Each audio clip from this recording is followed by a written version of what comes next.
Evening, everybody. Okay, let me start again. Take two. Good evening, everybody. Welcome to you from Riverdale Park in Fort Lauderdale, Florida, and wherever else in points in between. We are holding the second of three budget hearings for the town's fiscal year 2026 budget.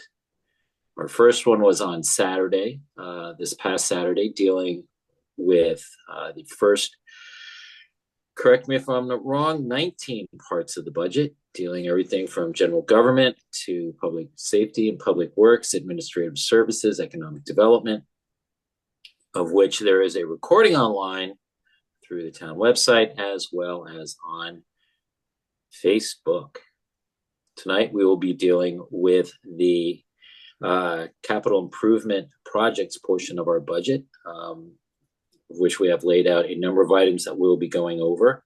I haven't done a quick count, but it's fairly substantial, and I want to compliment staff on the layout that they sent out earlier, just giving summations of the project, so it's much easier for everybody to follow. Hello, everybody. Hello, Council Member Calhoun. You know, it's just not a meeting until we hear you chime in. So welcome to this hearing. And with that, Thank you very much. And with that, I will turn it over to staff to start.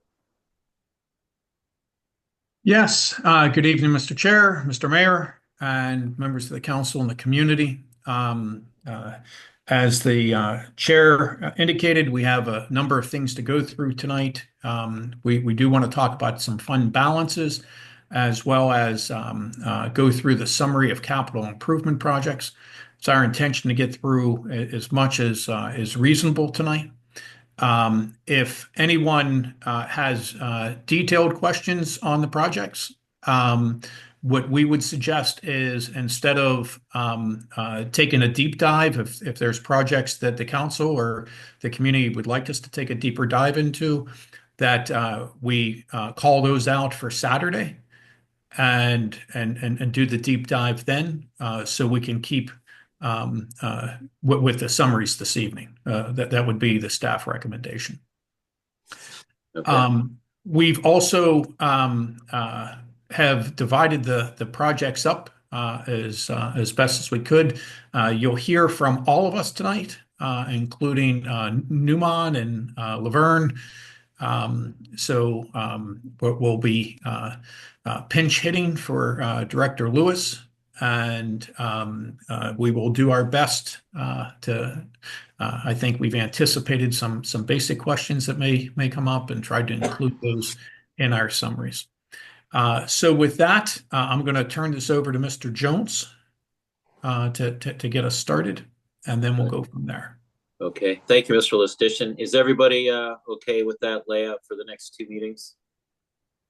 Councilmember Foy, I take it you're nodding your head up and down. I guess he's in between bites. That's okay. All righty. Deputy Finance Director, Gentry Jones, it's all yours. Appreciate the introduction. We will begin, as Town Manager Listician just mentioned, with the fund balances as well as the debt service sheets. So let me pull this up.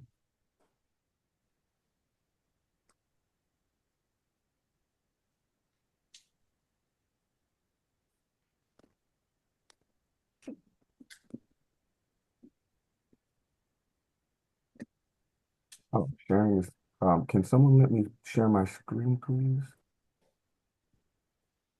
Thank you.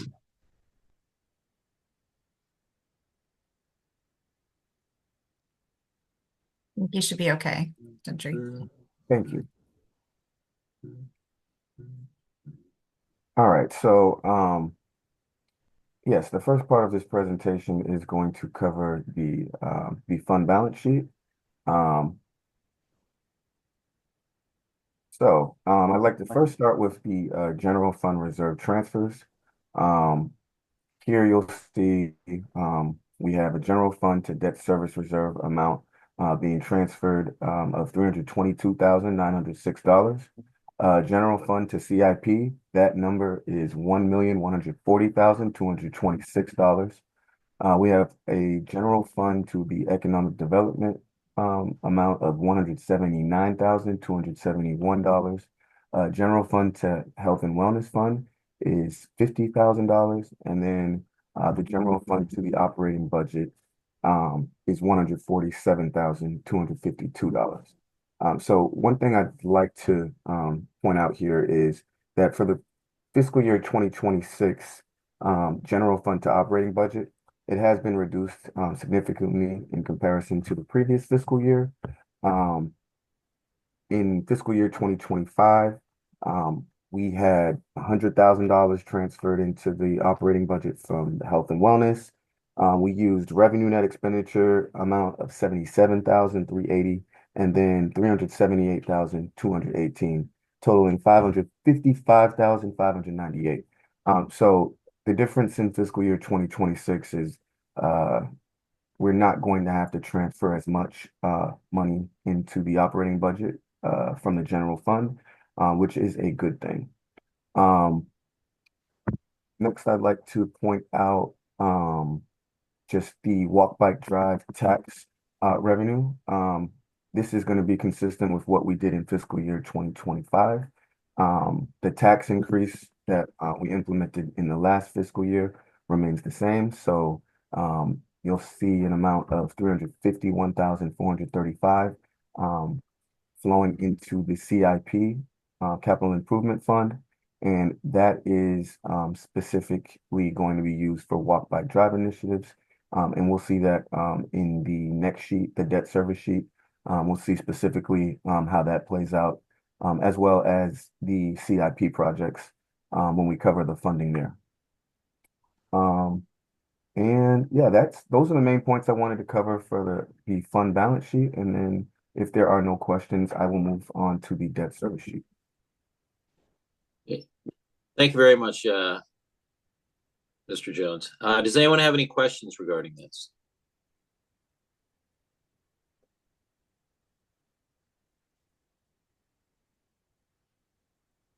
Mr. Jones, I'm going to ask the probably more of the upfront obvious questions regarding the general fund, the transfer from the general fund to CIP for this upcoming fiscal year.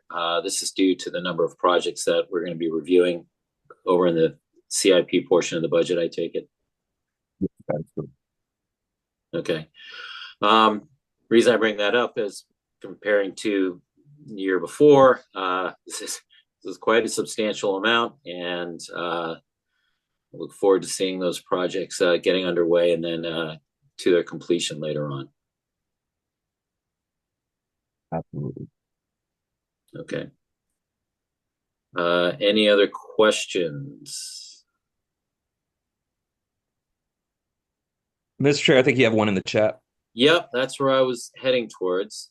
And I'm looking in the chat. We have from Ms. Katz, could someone clarify the difference between the two FY 2026 documents listed on the budgets webpage, FY 2026 proposed operating and CIP budget, and the document FY 2026 proposed budget V4?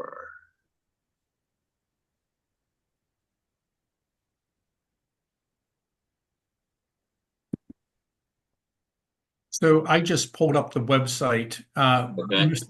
And Director Barnes, if you could weigh in here, when one of the links went up, the other one should have come down. Yeah. Okay. And it didn't come down. So Director Barnes, are we working on V4? Yes, we are. So after the public hearing on Saturday, there were a few formatting changes that needed to be made. So throughout the process, we'll have some updates, and typically we replace the link, but it looks like staff just put a second link up. So we'll fix that and make that easy correction. But this is normal throughout the process. When we notice a little line out of place or something that needed a spelling correction, we'll make that throughout the process. So that's exactly what happened. But thanks for asking that question. Okay. All righty. Any other questions regarding this portion of Mr. Jones's presentation? Okay, hearing none. Let's proceed. Deputy Director, Finance Director Jones, do you have anything else you wanted to share with us? Yes, so the next page that Okay. I have displayed is the debt fiscal year 2026 debt service page. So it does look a little bit different than previous years, and that is due to the way that we've broken down the assessable base. So the top two lines you'll see we have it broken down residential, and then we have it broken down into commercial and industrial. The reason being is due to the tax increase that we have for the commercial and industrial real property tax revenue. And that can be seen, yes, so 0.689 is the residential rate, which remains unchanged. And then we have the gross commercial and industrial rate, which went up to 0.75. Um, and then the same can be said for the TIF revenue. It was also broken down residential and commercial. So the 0.6010 remains the same. And then the TIF revenue from the Calvert track, the commercial and industrial rate went up to 0.6620. Mr. Um, Jones? yes. I'm sorry, could you zoom in on the page there a little bit for my Yeah, sure. 40-year-old eyes?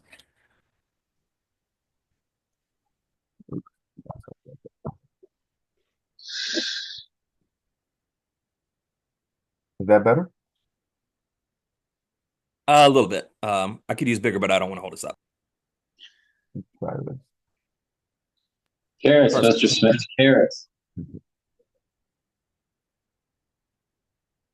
Okay, so yeah, so the breakdown 0.689 remains the same, 0.6010 for residential Calvert rate, that remains the same.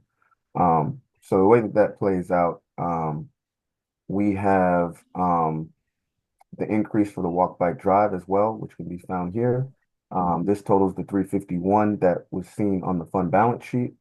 Mhm. And then we'll have the residential rate, commercial rate that flows in the TIF column as well. And then the way that that works is it will pay for the TIF admin expenses, the interest payments, and then just the debt service payments. As we come down, we have additional debt payments. We have PNC loans, those of which will be finished at the end of fiscal year 2026. We have CDA 15-year and 30-year loans. Those are also paid. So those also are subtracted from this line. We have a TIF surplus amount of $540,643. And then that will flow back into the general fund. And then the funds used from the debt service reserve fund, those total 322,906, which is also found on the fund balance sheet that I showed earlier. And this gives us a net real property tax revenue available for the general fund of $6,749,594. Um, the last portion of this page shows the long-term debt. So the PNC loan that I mentioned earlier has a maturity date at the end of fiscal year 2026. So we will no longer have to make those payments, which is great. And then the CDA 30-year loan that expired, the maturity date for that is in fiscal year 31, and then the 15-year fiscal year 28. So as of now, the principal balance at the end of next fiscal year will be 576,000. Yeah, and that concludes the debt service sheet. If there are any questions, I'd be happy to answer.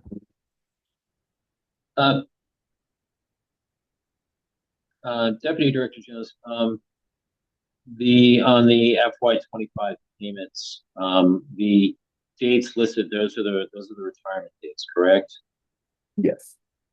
Okay, so by the time we conclude this upcoming fiscal year, we will have retired 452,000 that we would not be needing to service in coming fiscal years. So it's actually only going to be the only one that will be retired will be the 297 portion. So we won't have to pay the 297 moving forward. But we will have But a few more. the the CDAs, the 15 and the 13 Yeah, years, correct. Yes. those aren't retiring as well because I'm seeing dates there. That's what I was asking. Oh yeah, yeah. So these are the due dates. I'm sorry. So 11 one Those are twenty twenty due five. Yeah. dates. Yeah. hmm Okay. Those are the dates that they get paid, right? Is that right? Yes. Correct. Okay. I wasn't sure if that was those. So the PNCs are retirement dates. Correct. Yeah. So the PNC, yeah, that's the last payment, the second to last payment, and then 5/30/2026, the 147 175. That will be the final payment, and we will Mr. be done with Jones, could you move your screen down so we can see that section? Thank you. Okay. There we go. That's what I'm seeing. All right. Okay. All right. Thank you. Mr. Chair. Councilmember Inyang. Um, could we talk about can we scroll up to the TIF rates? I just want to be clear. So the Calvert Track residential and commercial, so the commercial and industrial at 662, even though we're increasing the proposed increase to 0.75, that doesn't impact this area, even though they're similar commercial tracks. Mr. Jones, can I take this one? Mr. Yeah, Jones. sure. Council members, and Mr. Mayor, if you take a look in the center of you have 5 lines listed there, and the third line from the top, so the center line there is 0.0880. When you add that to the 0.6010, that gives you 0.689. That's the rate that the residents pay. The 0.6620 is in addition to the 0.088. So the commercial will be, if the tax increase is approved, will be paying 0.75. It has to be accounted for separately because that's what the TIF agreement requires. And that 0.088 is the amount that's goes to debt service. But it's called out separately in all the TIF documents. And this is the way that it's been displayed since the beginning of making payments. So the residential rate in Riverdale Park Station is the same as the residential rate elsewhere. It's just the funds don't all flow to be available for the operating budget. And the same for the commercial, whether it's now, it's 0.689, or if this targeted increase happens, it will be 0.75 for all the commercial in Riverdale Park Station, same as every place else. It's just we account for funds differently, and we have to pull out that 0.080 and account for the funds separately. Thank you. And how many more years on the this? Mr. Mayor, is it 34 or 35? Yeah. That sounds about right. I can't remember. I'd have to go back and look at the TIF documents. It's a long time. Yeah. Not FY2026 like some of the PNC stuff. Okay. No. Thank you. No. No, unfortunately. Thank you very much. Any other questions? Mr. Chair. Councilmember Smith. Wonderful to hear that the PNC debt service that's being retired would just request that staff, as we go through the year or begin planning for FY27, keep the next council updated, please, on what the sort of thinking is on where the use of that money moves to in the next budget. Well, I think that's a discussion, that next council could start early, and be able then to work with staff as budget season approaches. Yeah, I just want to make sure that the next council is advised on how staff is thinking about that versus, it finding out about it and the budget conversations later in the year. I'm sure staff will have great ideas for how to use it, and just want to make sure that council is brought into that thinking. And Sure. Mr. Chair, if I could respond to that. Please. And Mr. Smith and Mr. Jones, correct me if I have any of this incorrect. But there is no savings there. We are taking money from reserves, transferring it over to pay this last year of debt service. So once that's done, then you won't have the continuing expense. But that 322,000, that's being used in operations in fiscal 26. Is already baked into the budget. So when this Understood. That makes sense. Thank you. when this is paid for, there won't be an additional windfall. Yeah, sorry, I was not calculating that the payoff was coming out of reserves, not operating. Gotcha. Thank you very much. Any other questions, be it from the council or the public, regarding the town's debt servicing? Okay. That being the case, let's move on. So yes, the next part of the presentation will be the CIP summary, and let me pull that up.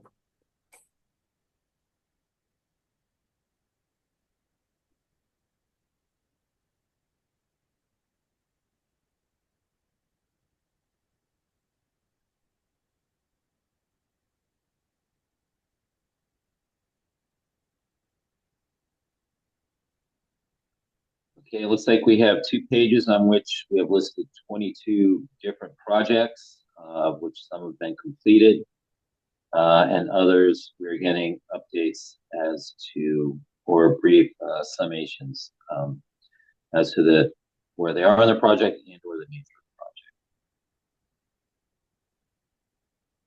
the project. First up on the list is the pollinator garden. I'm sorry, Mr. Station. Oh, no. And Mr. Chair, all I was going to add is in the interest of time, instead of jumping from staff member to staff member, we're going to have, like I believe Mr. Chelton is taking this first section, whether he was primary on the project or not, he's going to walk through the first section of projects. And then we'll switch staff, and we're trying to be as efficient as we can with the use of your time and the use of the community's time.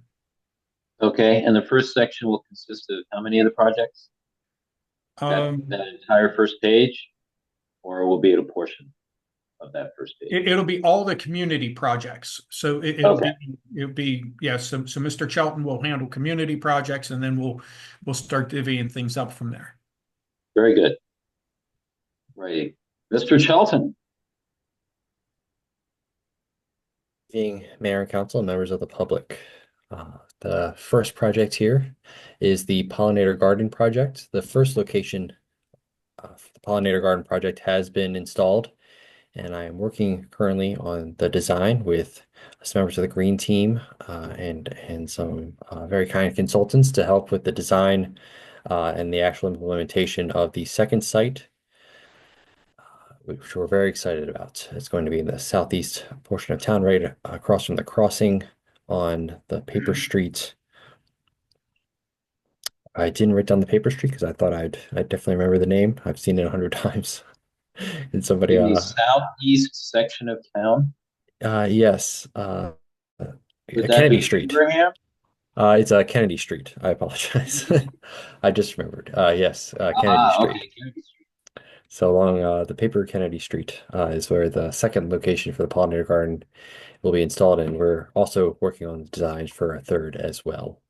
Mount Rose is a linear park that is on the south side of town, and the project has two design options that have recently been completed, and an option that supports the commemorative overlay is being considered. This project is very exciting, and we're working in partnership with Edmonston to help make this a reality. Okay. The next project is public Wi-Fi. This involves the installation and maintenance of wireless access points. This includes both wireless access at the Boys and Girls Club and the Riverdale Park train station. Both have been installed successfully and are able to be used. Happy to say so. This project is complete. Do we have any metrics on how much use those two sites are garnering? Don't believe I'm not sure yet. I'd have to follow up on that one. Director Barnes has been leading the charge on this, and she's done a great job. So I'm sure she might be able to help put me in the right direction if there is one. Okay. I do have a question regarding pollinator garden Okay. projects.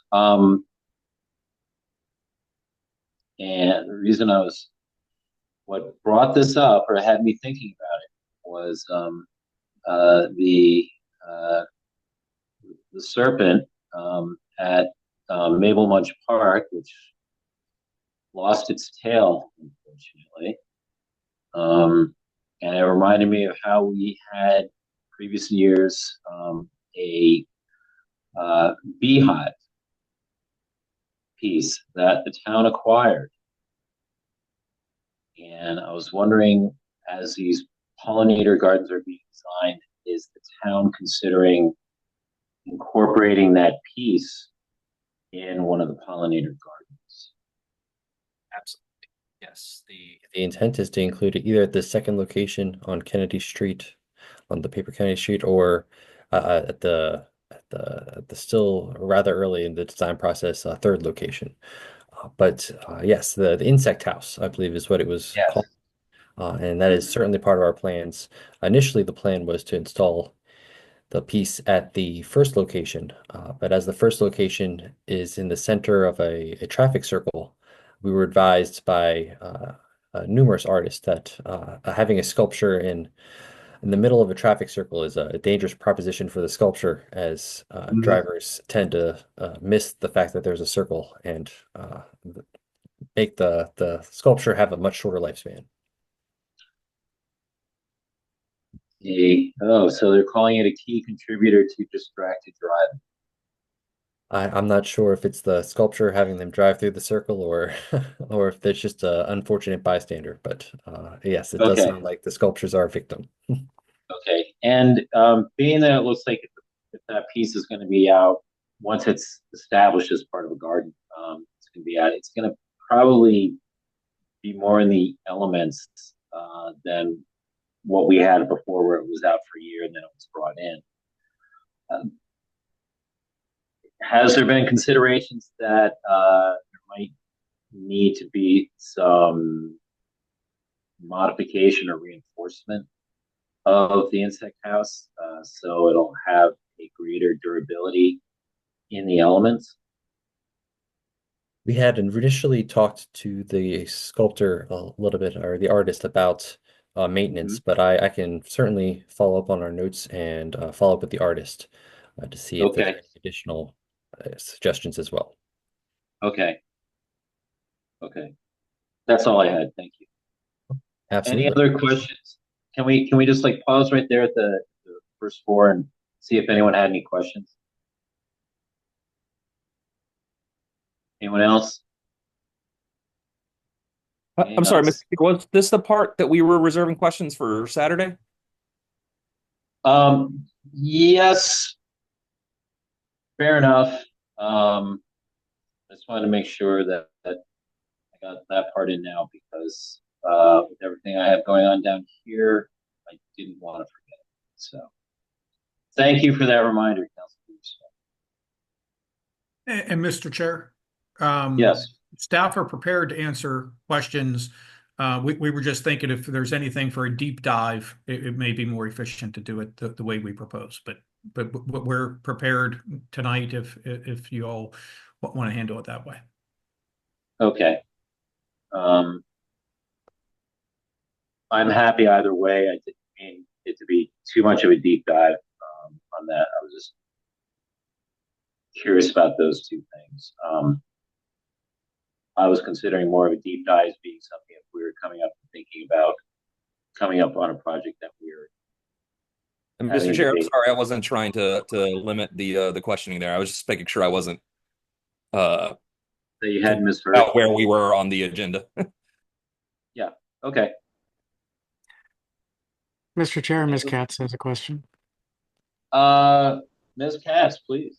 Thank you. This is sort of a budget related question, so I thought it'd be good for now. And that is regarding the pollinator garden proposed budget. Let me see if I get this right. That's $5,000 for 2026. Is that what this is showing? I'm understanding that right? The expenditure looks to be 99 something. I can't read the third Oh, digit. okay. Because in the past, we were at allocating, I think, $5,000 per garden, but I guess the gardens are different sizes and things like that. I'm just wondering if that's holding true, that it's costing $5,000 a garden, and we're projecting if there's a third location found, that would be another $5,000 needed to pursue that. And that we're planning with a budget of $5,000 for the Kennedy Street garden. Am I understanding this right? I believe it was actually, oh, well, sorry if I could, Mr. Chair. Go ahead.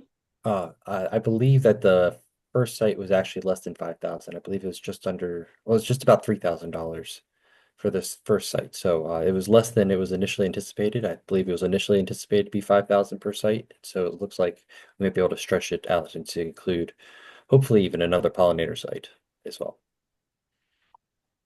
Okay, and so what's the budget you're planning for the Kennedy, and what would be left over for another site? We're still working on the cost of those plants and the materials for that site, and so we're still determining exactly how much that is expected to cost.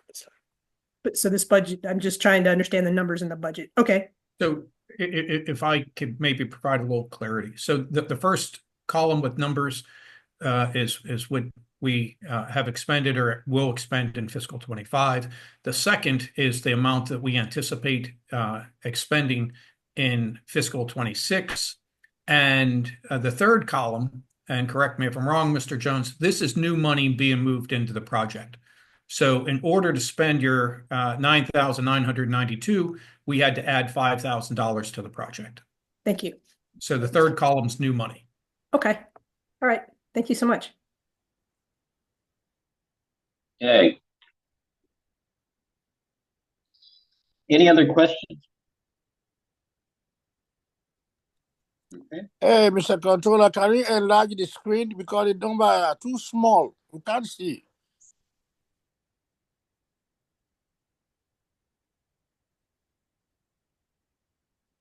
Is there any way we could enlarge that a little bit?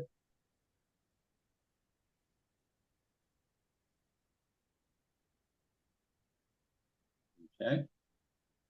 Councilmember Callan, does that work for you?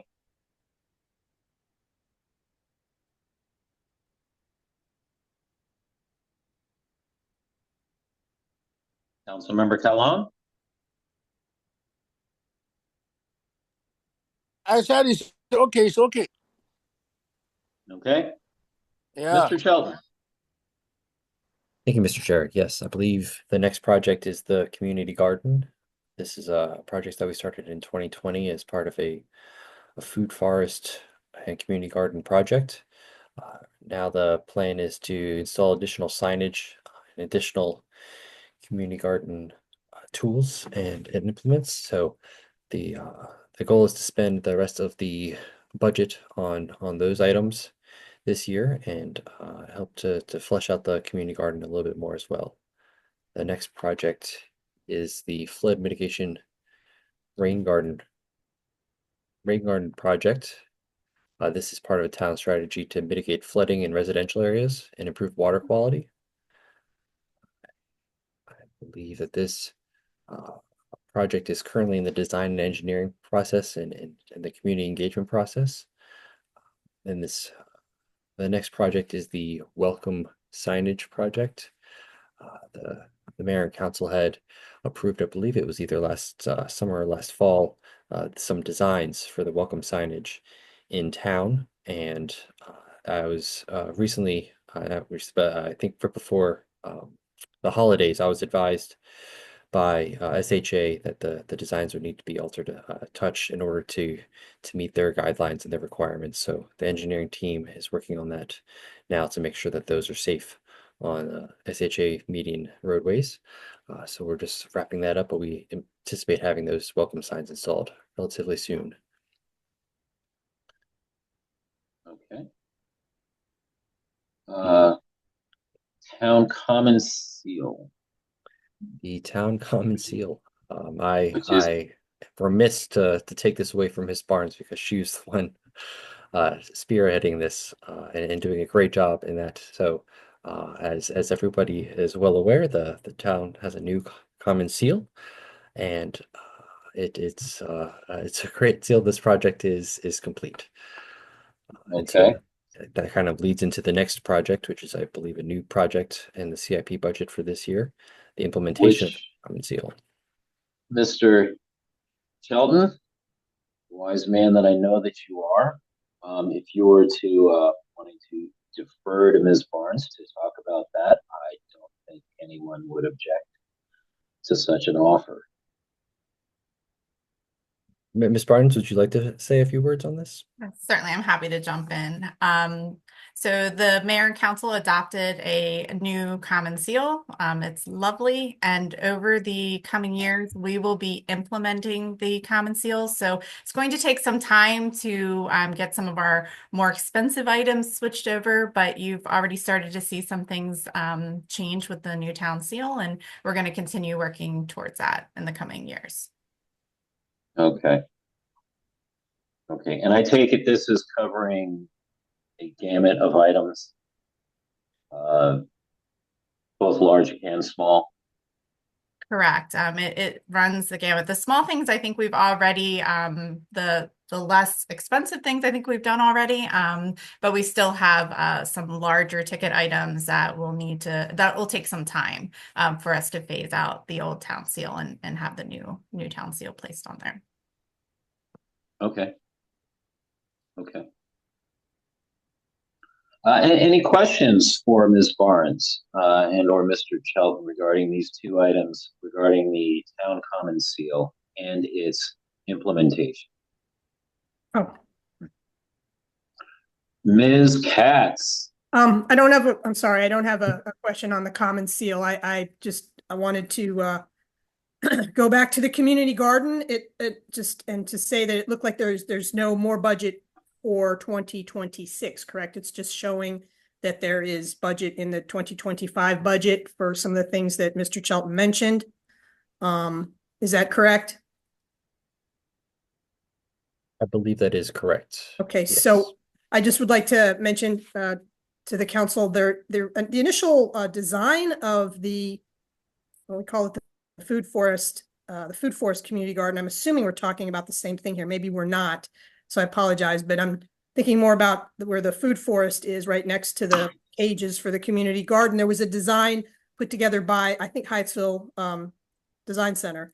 And that design has not really fully been implemented. And so I was just curious, and in particular, what I'm thinking of is there was going to be a path and then a circular mulched area for like a gathering place added. And what I've seen instead is I don't know what's going to be planted there yet, but in the past it's been corn and other food items like squashes and things.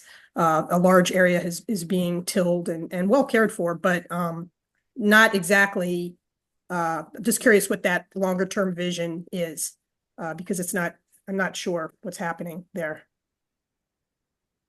I guess some of the expenditures that I was mentioning before, I didn't include, but it would include the walking area and the mulched area, like you were describing from I believe it was Neighborhood Design Center. Okay, right. I made that initial design for the project. Yes. Okay. And then also some plants have died as well. I'm sure maybe that'll cover some replantings because we had that drought last summer. I think we planted 8 pawpaws, and I think now back in the back there might be 1 or 2 that are alive. And then some of the other plants closer up too, I think have died, although the ones that have been mulched and cared for, obviously some are doing well, but we did lose some in that initial outlay. Yes, we're certainly seeking to replace any that were unfortunate and did not make it. Absolutely. Okay. And then we haven't gotten to bus stop improvements yet, but I have something I wanted to say there as well. Okay, well, how about we move forward and Please. then we can talk about it then. Mr. Chelton. Yeah, so bus stop improvements. There are 3 locations that have been selected in town at the most busy bus location or bus stop locations that we were able to find, and we have been speaking with both contractors who would assist with the implementation as well as bus shelter manufacturer who would have a green canopy bus shelter option available for the town to install at these locations. Okay. As a quick reminder to folks, what were the locations that were identified? It's there along Riverdale Road. There is one at the corner of Tanglewood Drive and Riverdale Road. There's on, I believe, just a little bit further east. I believe it's right. It's at the corner, same intersection as the River of Life Church. I want to say that's 54th Avenue. 54th? Yes, and 54th Avenue. the other Okay. is much further. The third one is further west. It's closer to Beale Circle. I want to say it's Beale Circle in Queensbury. Okay. The bus shelter over there as well. Okay. All right. Very good. Thank you. Any questions regarding this part? Okay. Ms. Yes. Katz, you wanted to weigh in on this? Yeah, 2 things. One just occurred to me. Oh my gosh. Are we aware of the changes coming to the stops that the buses are going to be making, the F4 bus that I'm aware of in particular? I've seen the Metro is I don't know what you're going to call it. They're renaming the bus routes and they're removing some bus stops to be for efficiency's sake. I've not been able, I've seen some signs posted on bus stops on Riverdale Road that says the bus will no longer stop here. As of, I think, June, I want to say June or July, I forget the date. And it made me concerned that the bus wouldn't be coming down there anymore, but I don't think that's the case. I went on the website for WMATA and I really can't, I wasn't able to really find a definitive big picture of what's changing other than the few things I think I found, which is, I think it's going to be called the P20 instead of the F4. So I don't know if the town was aware of that, but certainly want to check and coordinate with that, I would think, on any money we're putting into what we see as currently the bus stops. And then the other thing, the bus stop at Tanglewood in particular, that's great to hear. That's one of them. Hopefully that's going to remain a bus stop. But currently, and I don't know if there's other bus stops in this situation, people sit in the bench and they wear out the ground underneath the bench. And I personally have seen there's a water issue. You can't sit on that bench without your feet in the water after rain events. So I know if we're going to put a canopy on there, that's great. It's going to be a shelter. Shouldn't be a problem in the future, but there's an issue with it now. And there may be issues with other bus stops. I don't know. Thank you, Ms. Katz. Yes, so I'll start at the end and then work backwards. So the part of the design is to make sure that there's no pooling water standing under any sort of seated areas. So that should no longer be a problem. And I've seen the same problem at that same bus stop as well as a few others in town. And as for the the locations and whether or not they'd be bus stops, we've been working closely with the county on selecting these locations, and they helped us distinguish between which of these bus stops were in town in general were the most active.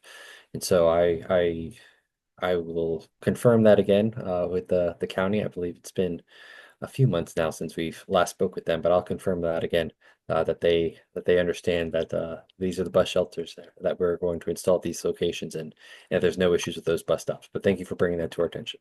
Okay, and I'm to assume you say the county, but I'm assuming that means that the WMATA changes and the county are tied together. The county is well aware and totally plugged into that then. Yes, yes, my they work assumption. together on those things. Yes. Okay, great. Okay. Thank you very much, Ms. Katz. Any other questions on this? Okay, hearing none. Underpass. I'm happy to say we have permission from SHA to make improvements there now. It took a lot longer than I thought it would. There was ownership questions that seemed like they should be much more simple than they were.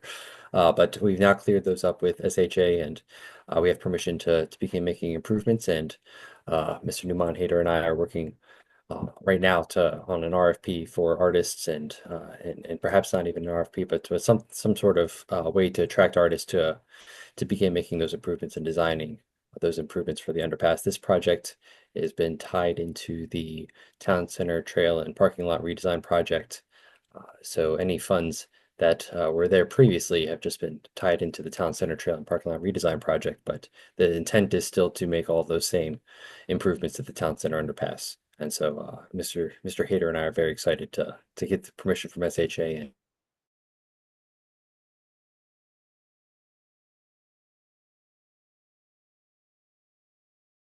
That there's no monies amounts identified. So I take it this is money that we've had in previous years that we would be employing.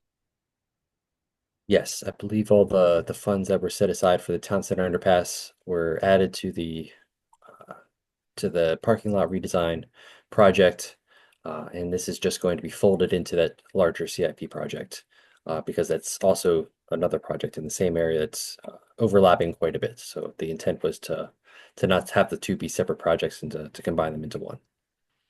Okay, so there essentially you just have two. So CIP 19 and CIP 23 are going to just be Yes, that is Okay. correct.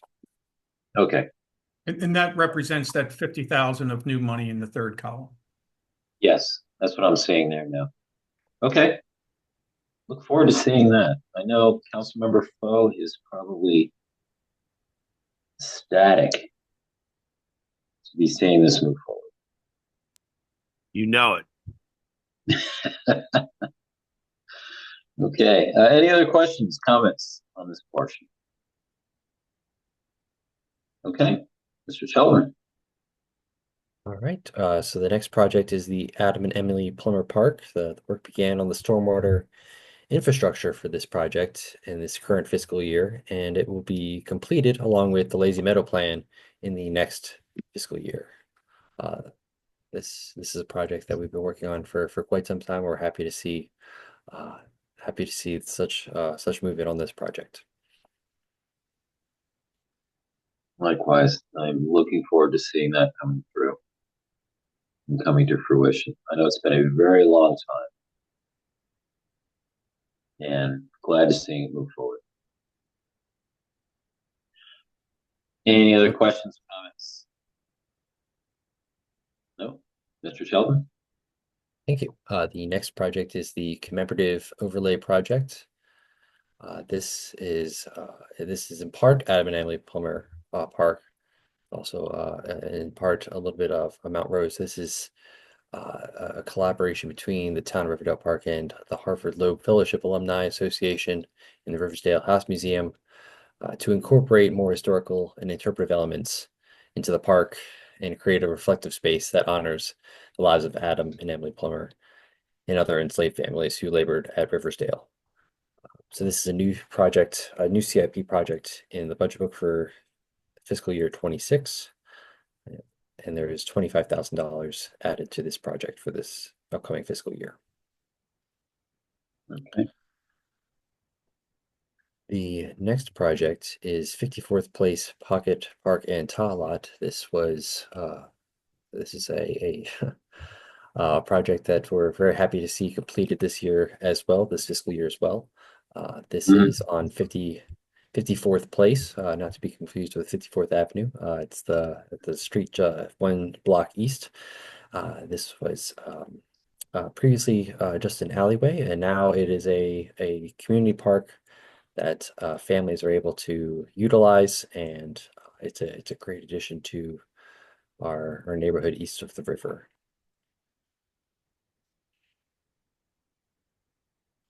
The last project on the list here is the Town Center Trolley Trail and Parking Lot redesign. This is an elaborate redesign of the Town Center Trail and parking lot that's in our town center. There's a lot of concern about pedestrian traffic as well as the vehicular traffic and how they overlap in this area. And so this project is aimed at making that both safer and more friendly for people, both passing through town and coming to the town center for business and pleasure. Okay. Do we know when there's going to be a follow-up meeting regarding more the design options that are being considered for selection?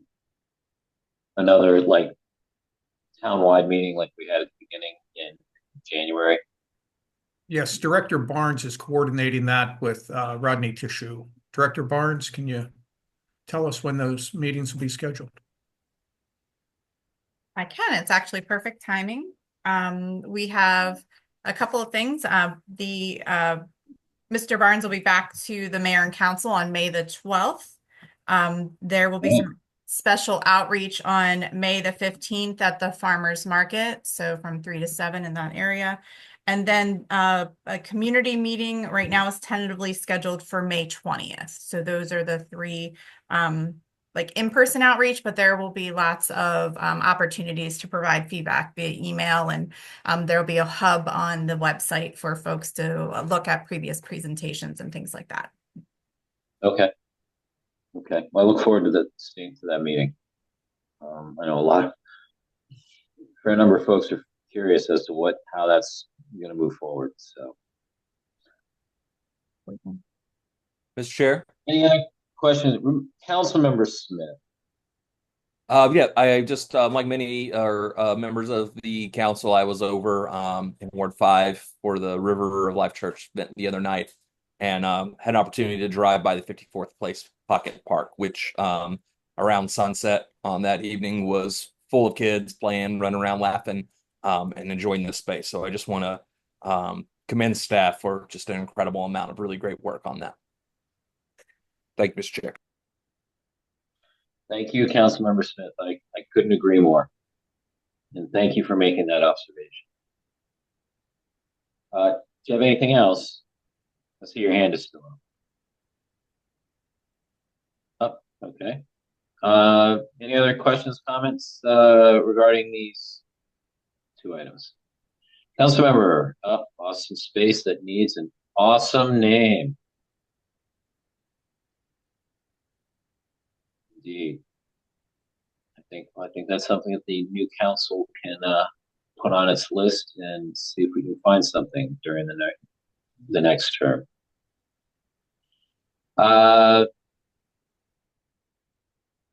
Any other questions, comments? Okay. Hearing none. Mr. Shelton. I believe that was the last community. That was the last thing on that page. It's on that page, yes. We move on to the next page. And who is taking of that is the item that piques everybody's curiosity. And we have Newmont Hager who's going to walk through the building renovation projects. Mr. Hayter, it's all yours. Good evening, Mr. Mayor and council members. I'll be going over briefly on the building renovation projects, starting with municipal center renovation. This project was initiated for to improve the connectivity between the town hall and the police department, to enhance building system, increase security, and create more flexible community use space. The project is, I believe, complete in terms of most of its work that needs to be done, with one pending change order. That pending change order is just give a brief update on that. It would be for the ceiling tiles and light replacement in the TH main office, town hall main office, for some door mechanism repairs, and locker room tile repairs at the PD. So yes, as I mentioned, we're expecting the total of $840,399 expenditures, which for most part of that has been allocated, and we have signed the contracts and the work is completed for most part. But with this just one pending change order. Correct me, John, if there's anything. The only thing I would add is we're still waiting for the installation of the fire alarm system. So we have that change order that Mr. Hayter spoke of, and we're just waiting for the installation of the upgraded fire alarm system, and then working with the county on closeout. And we are certainly hopeful that working on them on closeout will not be as time consuming as it's been to get to this point. I think that is the hope of all of us. And moving to the next project, Municipal Center Stormwater. This project was initiated to address the flooding and water infiltration issues at Town Hall and PD department. Funding has been allocated. Staff is working with the town's on-call contract Benoni. The current approach is to maybe go for the rain barrels as appropriate for an office setting. We know that now systems and bioretention options are not feasible for this project. So yes, town is still considering the final approach, how to go about this, but there's funding for FY25 and FY26, as you can see in this PDF. okay. Any questions there before I move to the next one? I have none on that. I take it that will be implemented in the first part of FY26. Yes, I believe so. Okay. Look forward to seeing that being done.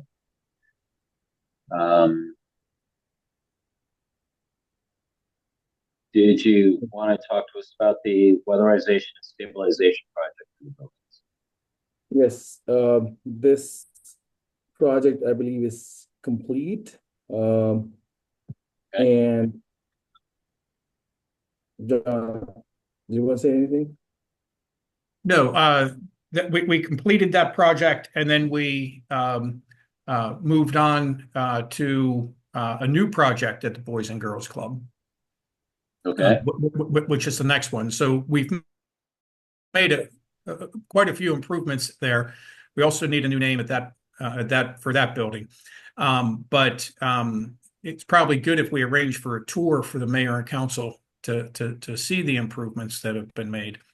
And I don't want to jump in front of Mr. Hayter, but that led us to create a new project instead of just adding to the existing one. And this is to make the building accessible. And okay. So widening the lead-in sidewalk, and then the doors are about 32-inch doors. So we would be replacing the exterior and the interior door. Okay. So you're looking at putting in 36-inch doors? Yes, sir. Okay. Mr. Hayter. Okay, thank you. Moving on to the next project, which is building DBW building renovation. This project was initiated to bring the building into code compliance, improve safety and functionality, and of course use the to make the efficient use of the space.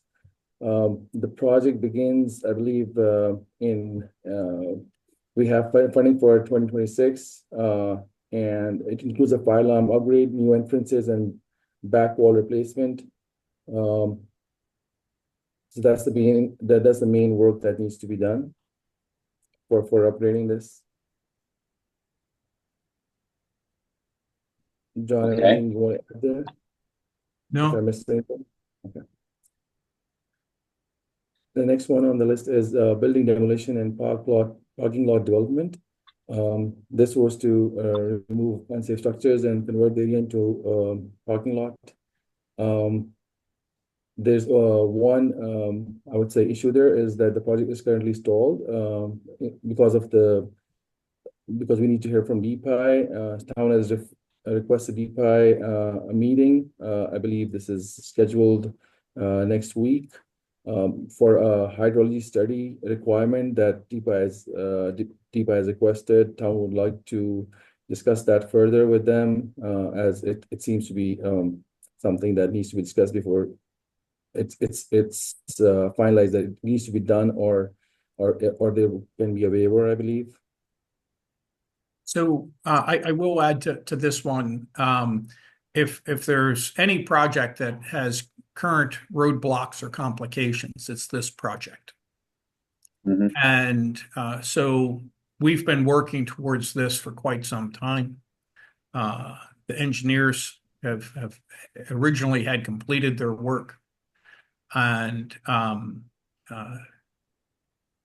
I believe that the timeline would show that changes were made to the floodplain boundary by county staff, and they are now requiring a hydraulic study be conducted. And so we've looked into that and gotten some estimates on what the study would cost.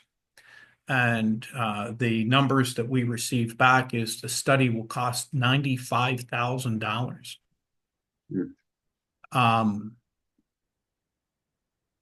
I don't want to get derailed from what we're trying to accomplish tonight, but I think it's important that we meet with the council with a detailed timeline. We show you what we've done, when things happened, when the county changed things, how we learned that there was a change that the county made, and all that. And perhaps we come back after we get through the budget time at a work session, and perhaps at the end of May or even early June, and plan out the town's next steps in addressing the county. Director Lewis has requested a meeting of leadership of DPI. That was pushed down to an associate director.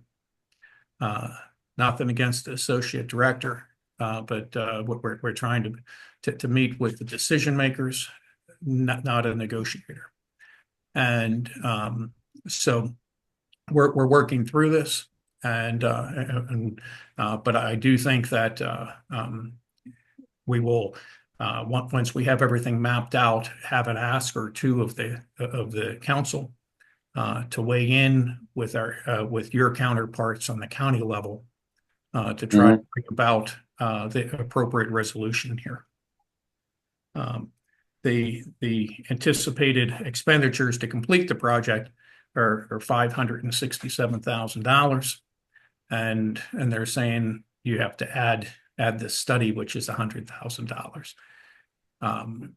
And it just, in my years of experience, something seems wrong here.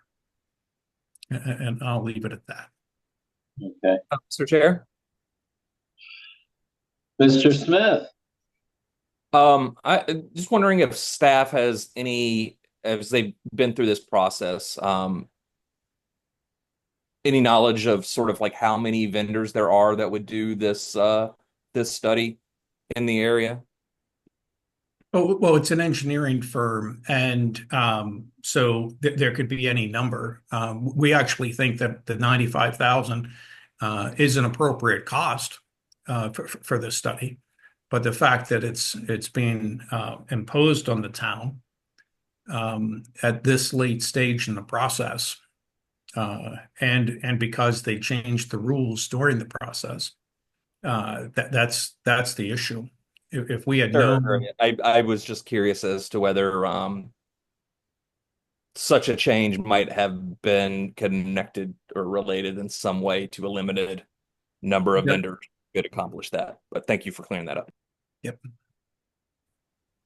Yeah, and this seems to give a new twist to the term "moving the goalposts." In in mid competition, to essentially be knowing that the goalposts are going to be moved, and not apprising anyone of that. So I think it is something that we do need to address in a coordinated way um, on the county level and in no uncertain terms.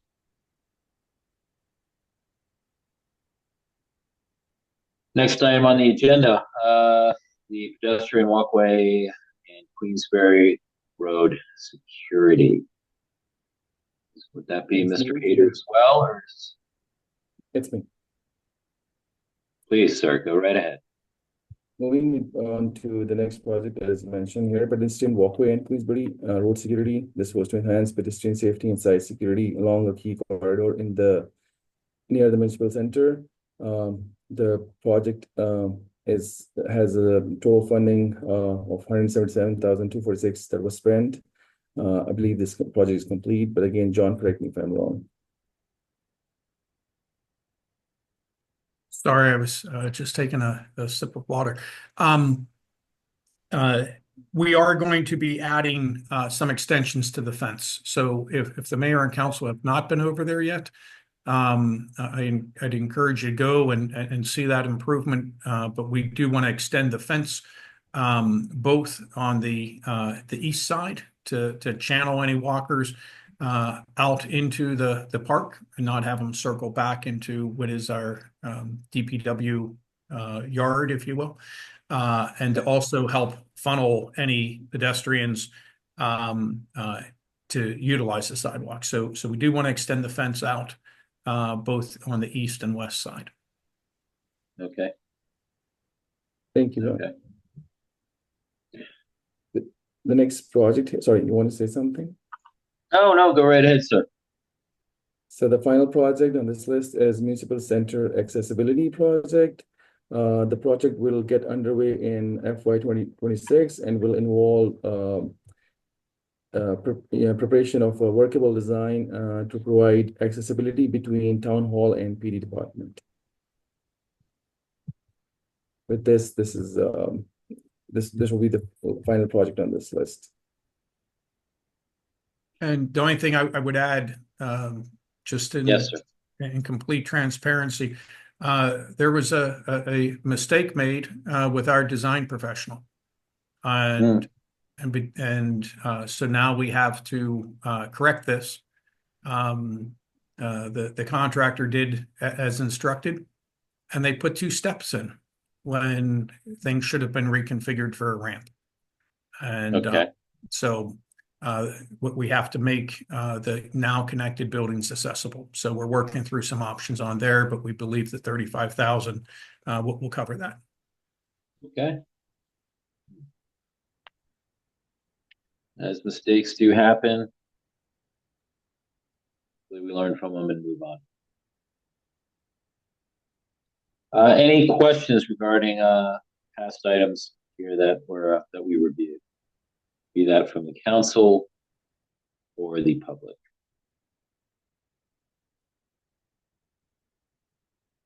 I'm not seeing any hands, not hearing any voices, and not seeing any microphones being unmuted. I believe that concludes that portion of the review for the CIP. Again, I want to thank staff for putting these two documents together. Made going through them, I found to be easier and more streamlined. As to the size, well, more carrots in the diet, everybody work. Well, I've heard that that's a fallacy, but anyway, they're still good to eat. So at this point, what would we be looking to cover on Saturday? Or does anyone want to go into a deeper dive on any of the things that we reviewed here this evening?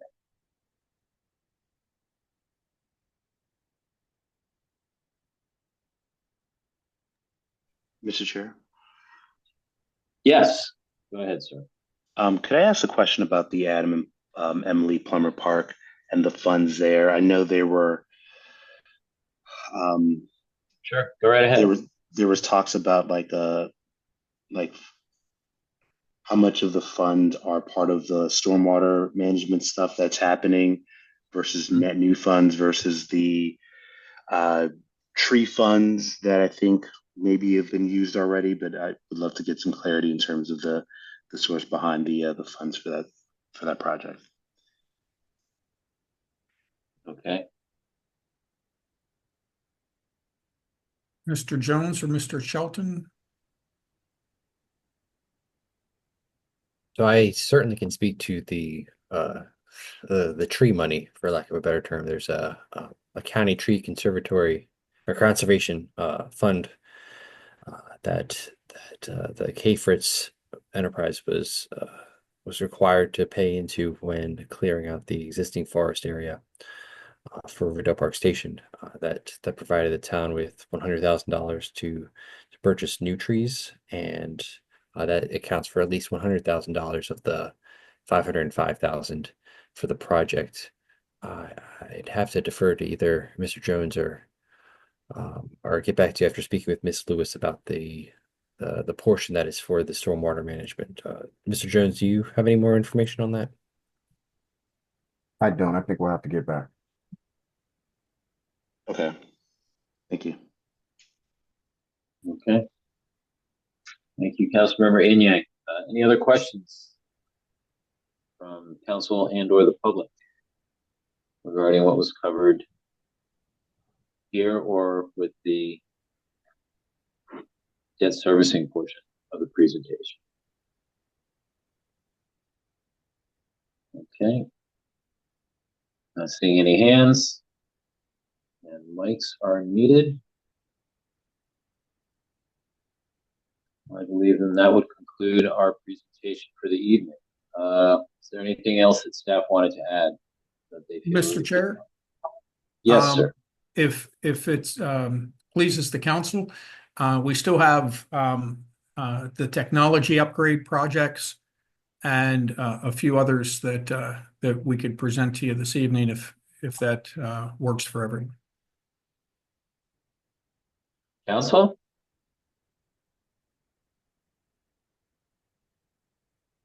I'm available, Mr. Chair, but would certainly defer to any members of the council who have other obligations this evening. I'm available as well. I'm fine right now. I could go with this now. Councilmember Inyang? You good? Okay. You have a captive audience. So please go ahead and proceed. Director Barnes will handle these next projects that are on the screen. Good evening again. I'm going to cover the technology upgrades projects. The first project listed is the council chambers camera system, and that project is scheduled to be completed by the end of this fiscal year. And if you'll note on the screen, there's the you can see the flowing in of the PEG funds. So there's $16,000 that we have that'll be coming in through the cable franchise agreements, and that I just wanted to point that out because the cameras are a capital project, so we will continue to receive funds, PEG funds, for that as part of our cable franchise agreements. So that project will be completed at the end of this fiscal year. The next project is the website upgrade update project. It will be an upgrade. And that we're currently working on the RFP, and that should go out by the end of this fiscal year, so by June 30th, with the project certainly completed by the end of 2026. And then finally, the technology improvements for the police department. These will be Panasonic Tough Books. So they'll be riding a Howard County contract. This is for 20 Tough Books. The reason why there are so many is because Microsoft is no longer supporting Windows 10 in October. So we'll need to phase out quite a few of our older Tough Books as soon as possible. So that is the nature of that project. We hope to have that done, of course, by the end of fiscal year 2026. Any questions? Mr. Chair, I'm wondering if the member from Ward 4 has calls he could make on supporting Windows 10. A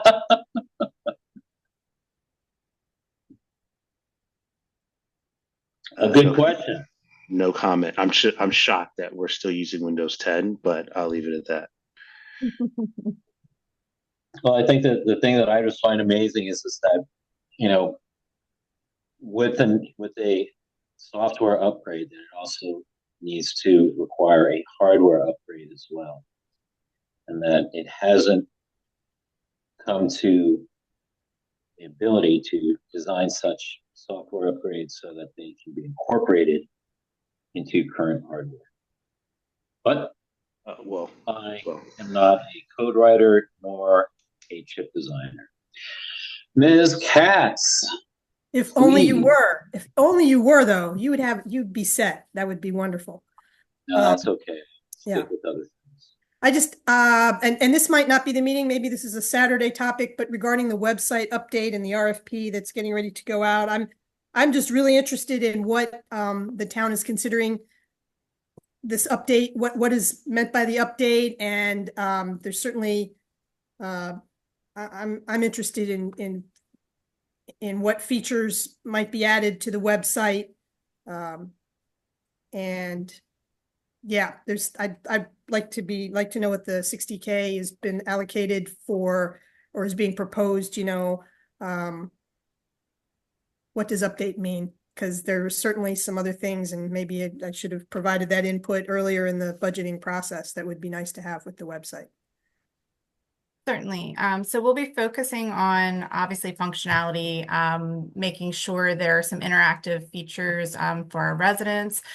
We will be focused also on ADA compliance, the translation components. I think we've heard quite a bit about the search function on our current website. So those are some things that'll be certainly called out. But the world of municipal websites, there are an unlimited number of possibilities. It's what can we afford, to be honest with you. And so there are lots of really neat functions, and I couldn't certainly name every single one of these, but they're made for residents to be able to do as much as possible from home.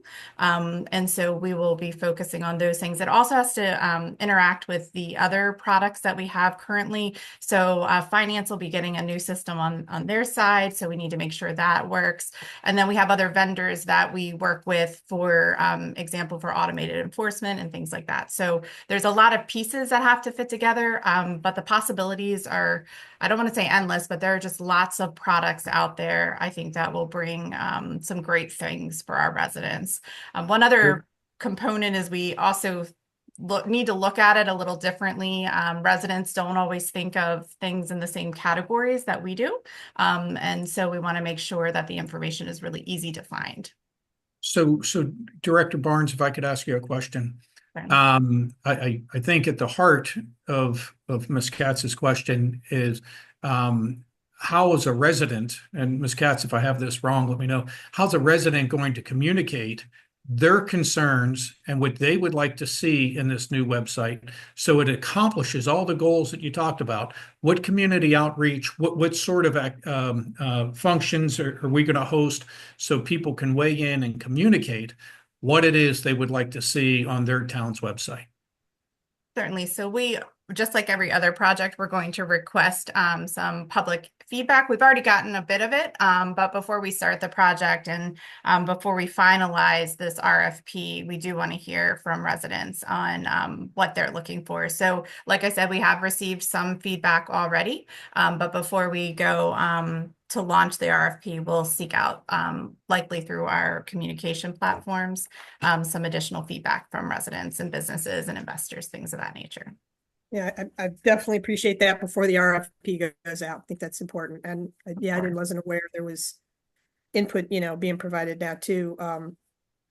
The only thing that pops into my head is I was at a meeting, a council meeting the other, when the topic of the Riverdale Park Business Association asking for funds for a business directory came up. And at the time, I wasn't logged into that meeting where I could have provided input, but I heard it later. But I just wanted to, I have no affiliation with the Riverdale Park Business Association. However, I would ask that the council consider that request not as just a request for an organization asking for funds, but rather for a upgrade of the business directory that the town currently does have on the website, which is a static, updated maybe once every 3 years when we do our Sustainable Maryland certification. So that request in and of itself is a Sustainable Maryland action. And I think that there is opportunity to upgrade that, and maybe there is a way to meet the need of what they're asking for, and maybe just to collaborate on that a little bit. So I wanted to mention that with regards to one of the things that's in my head regarding the website update. Thank you.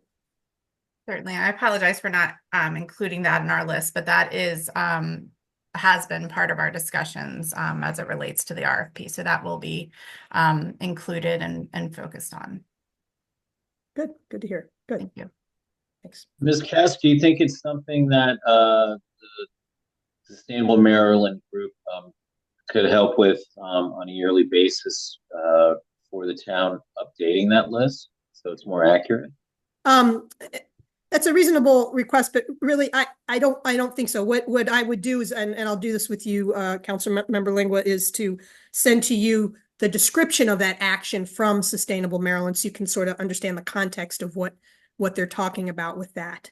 And if it was dynamic, it could be updated all the time. You know what I mean? That's I think what they're looking for, to keep it. It should always be current, just like any mall that has a directory of the stores in it. It doesn't make sense to have one there that's not there anymore.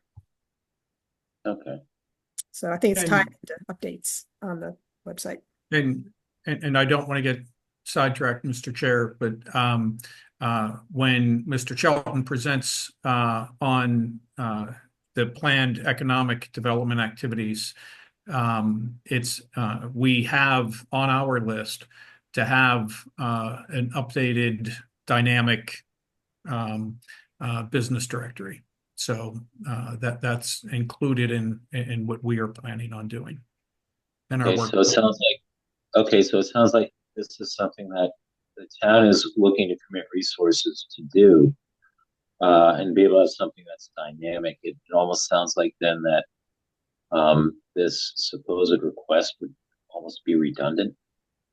I don't know what everything that the business association is seeking. I think they're seeking something much more than a business directory. But in terms of a business directory, staff are planning to make that happen. Okay, so essentially we're looking at a presentation coming up from the business association in the near future, correct? Yes, sir. They're scheduled for next Monday. And okay. And I believe that there's requests for something much larger than a business directory. Okay, well, let's see what they present on that Monday and go from there. Okay. Mr. Chair. Yes, Mr. Smith. Sure, I'm wondering if staff could shed some light. I have two questions primarily, but it's a bigger issue, so I'll just get into it. How does the 60,000 compare to what we spent on the previous redesign to achieve our current website? And I'm asking, having been involved in my day job in some web redesign projects, and I think our current website, remembering the website that existed previously, it is certainly a massive, massive, massive upgrade from that.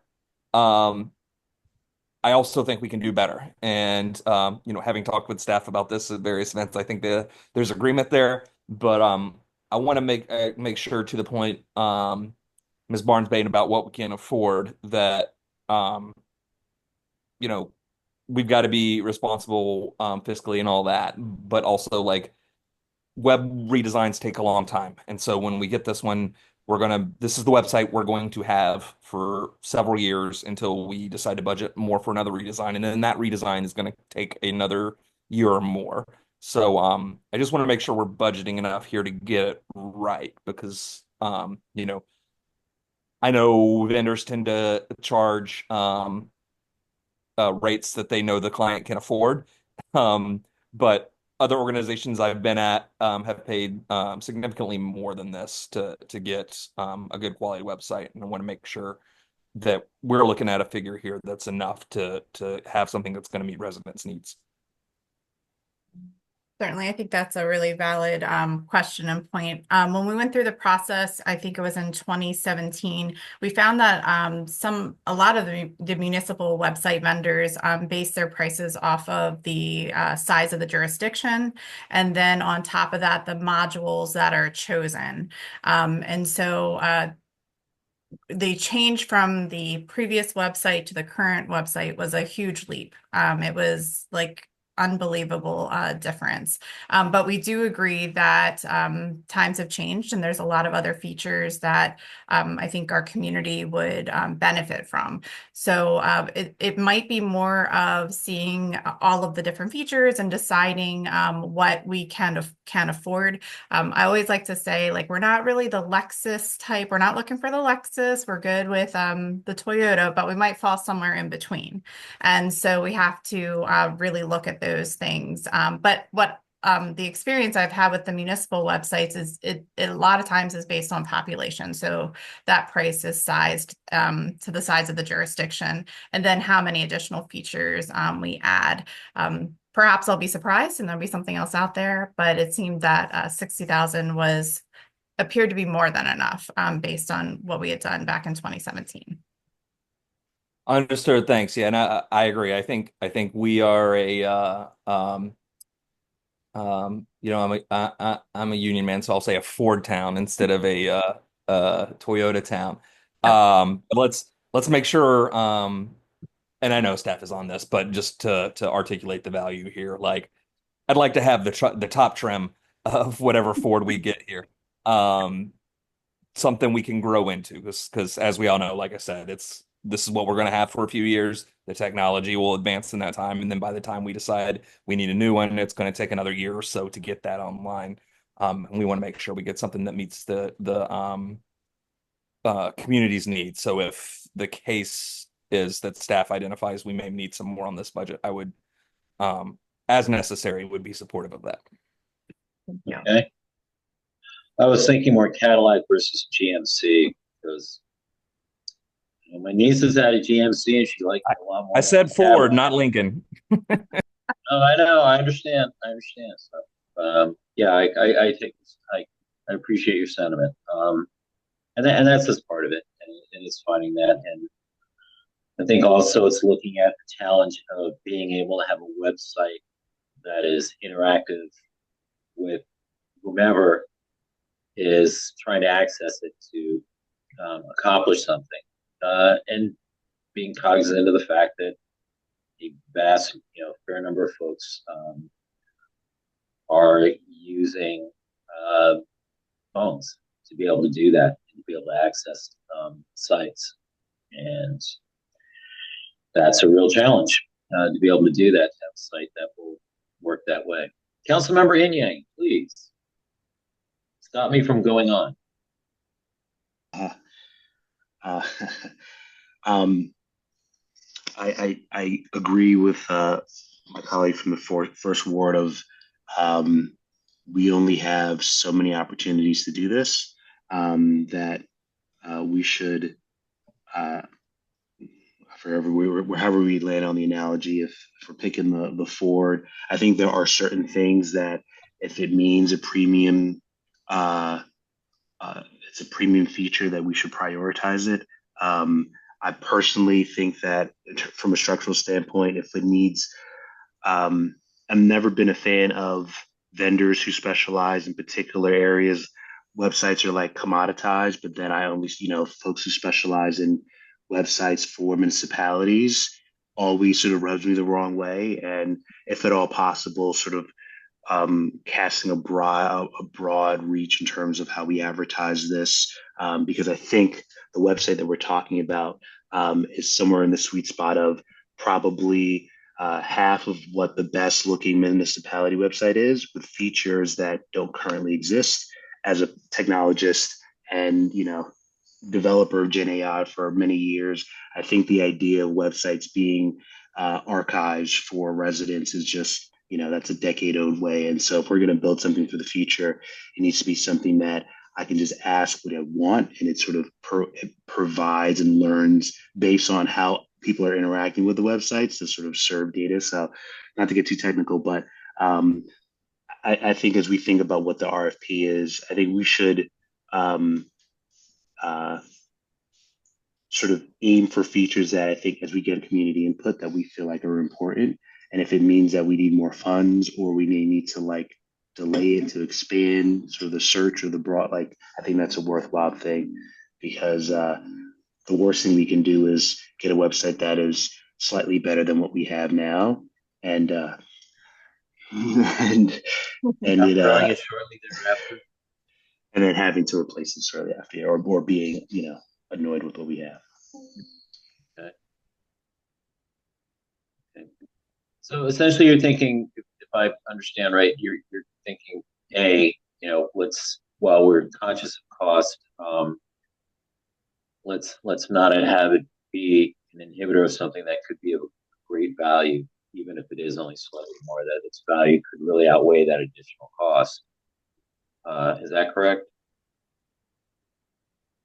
Correct.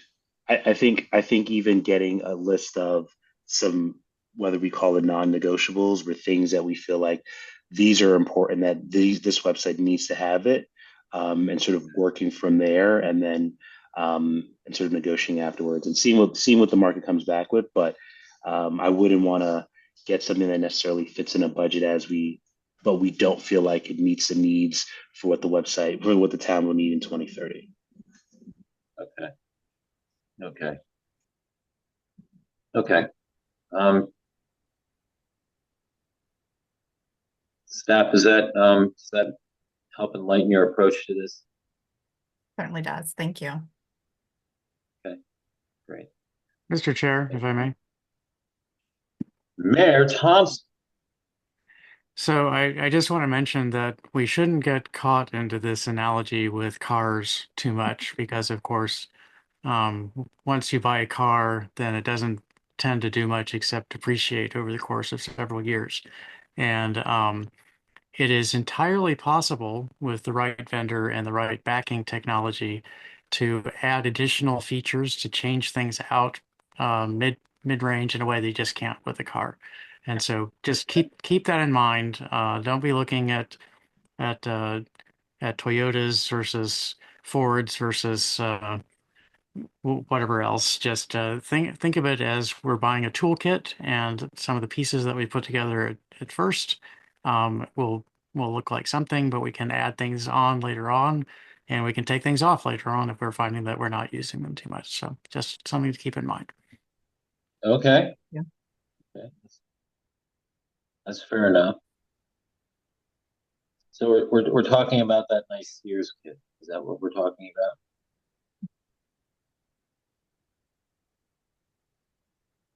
Exactly. A good craftsman set. Sounds good to me. Okay. Craftsman before they were bought by private equity. I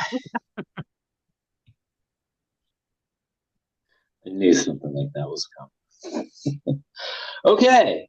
Any other questions or comments regarding this topic that we're on about the website update project?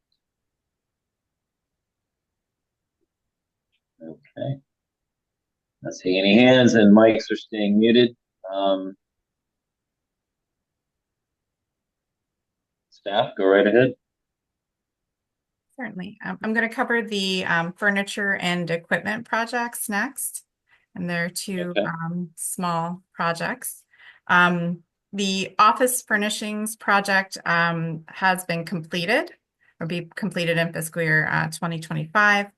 And then the street furniture and waste receptacles. The funds in fiscal year 2026 will cover planters for the multifamily community and replacement of receptacles as needed throughout the town. Okay. How many receptacles are we looking at replacing?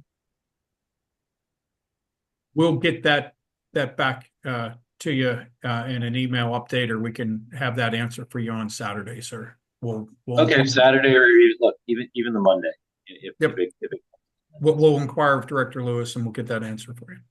Great, thank you. Okay, any questions or comments on that?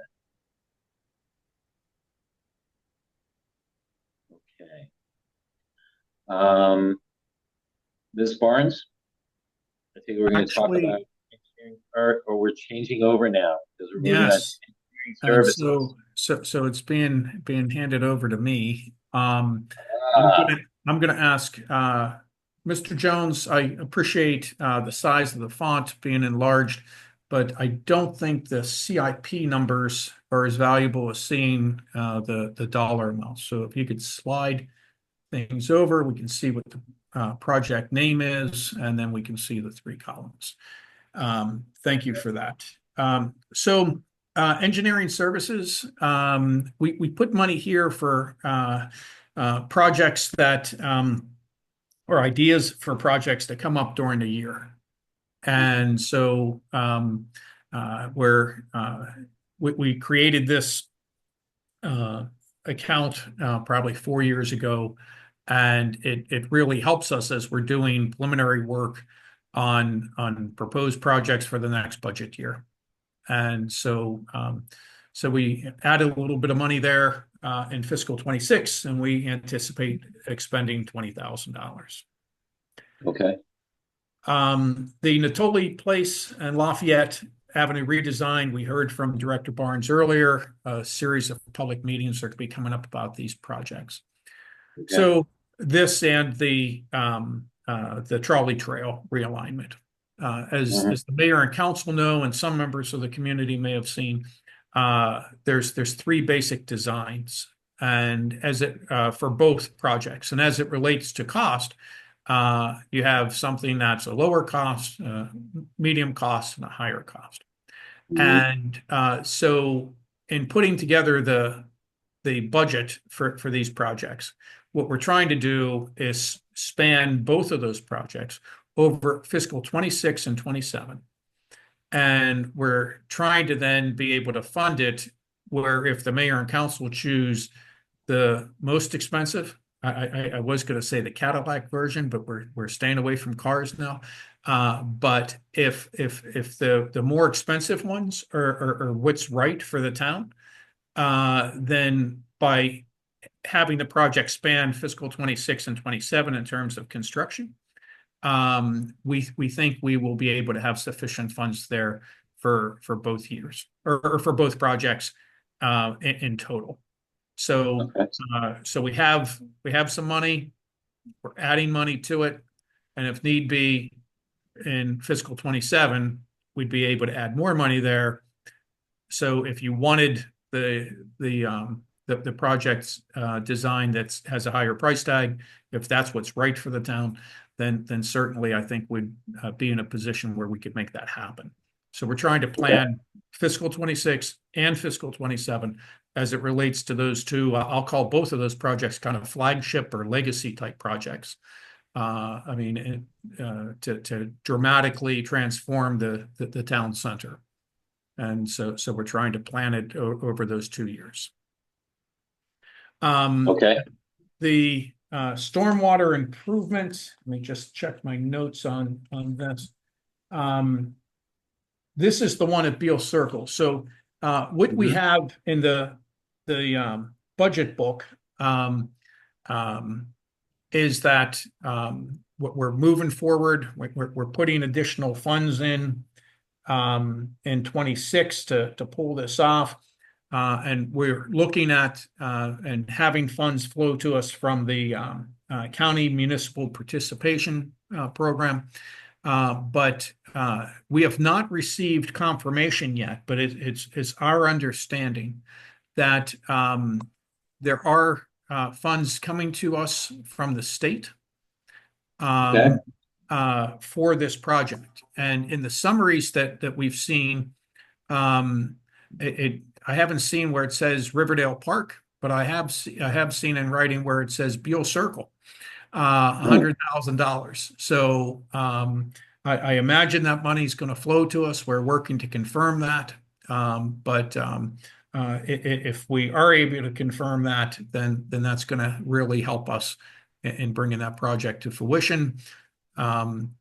Because while we have a nod from the county, we don't have definitive funding of the municipal participation yet either. So I think it's relatively good news. Okay. The offsite stormwater mitigation, this is a project that we're anticipating over 2 years. 40,000 here is for design work. The reason why it says off-site, one of the things we did in negotiating with the county, if you recall where the tot lot is, there's really poor soil, really poor drainage. We made lots of improvements there. They wanted to see even more improvements there. And we just said there's no more that can be done. I think we went down a couple feet and put in gravel. And so as part of that process, they wanted us to have some off-site stormwater mitigation. And so we're looking at Madison. So that's Madison and 47th and Lafayette, where it all comes together on that triangular piece of property the town owns there. Okay. So that's what that is. The CDBG funded sidewalks. So just to give you a little understanding of what's happening there, we originally planned sidewalks on both 47th and 48th, and we were able to do some of the sidewalks, but not all of the sidewalks. So so the money that we have, we're going to do the engineering, and we're applying for more CDBG funds to then complete the rest of the sidewalks that were originally planned. And that's consistent with what Director Lewis shared with the council back when the cost estimates came in higher than we had anticipated. And you moved the chart here a little bit, or the table. All right, curb ramp improvements. Every year, we fold curb ramp improvements into our overall projects. It's important that the town call this out separately and that we're able to demonstrate that every year we're making improvements in accessibility. That's at least what ADA has required, is that you at least have a plan, not that you have to in 1 year make sure that everything that's not accessible is accessible, but you have to be able to show and demonstrate that systematically you're making improvements. And that's what we do here by putting funds here, and then on the streets where we do the overlays and crosswalks and all that sort of thing, we're addressing the curb ramps in those locations. Occasionally, we may come across an issue that's not within our street overlay or our street improvement plan, and we have to improve the curb ramps, and this is also the project where we get the funds from for those things. Okay. And is that all I'm doing, Ms. Peaks? Yes. Okay. What? No discussion of the Are there line. any questions of anything that I said on those projects? Mr. Chair. Councilmember Smith, please go right ahead. Thank you, Mr. Chair. Mr. Listician, I'm wondering if staff has considered for the stormwater projects for offsite storage any sort of like underground cistern related structures. And I asked just out of mostly out of curiosity, actually, as I was reading some literature on that recently, and I'm wondering if that's something that we've considered. I believe it is, and Ms. Peaks, tell me if I'm wrong. That's actually what we discussed for the project at the municipal center. I'm sorry, one more time. To have some sort of a stormwater cistern system collection or whatever behind the municipal center. That was included in those discussions. Yes, our engineers Pannoni is working on it right now. Final plans for that. So that is something that we're exploring in other locations. What is appropriate at Madison, I don't know. That's something that I can research and bring back to you. And once we have a proposal, we'll be bringing that back to you as well. And I actually should have included that in my opening comments. This is all proposed, and even if the council adopts the budget as proposed, every contract, the designs, where we reach that point and say, here's what we can actually do, all that's going to go in front of the next administration for your consideration and guidance. What I'm hearing, Mr. Town Manager, is that as usual, staff is a step or two ahead of me. So thank you for that. Appreciate it. Well, I think Ms. Peaks is. And because it was a step or two ahead of me, sir. And I'll say thank you, Mr. Peaks, and thank you to everyone else that's working on this. Thanks. Ms. Peaks, thank you very much. And thank you, Councilmember Smith. Any other questions regarding these items that Mr. Listician reviewed? Okay, not seeing hands nor mics being unmuted.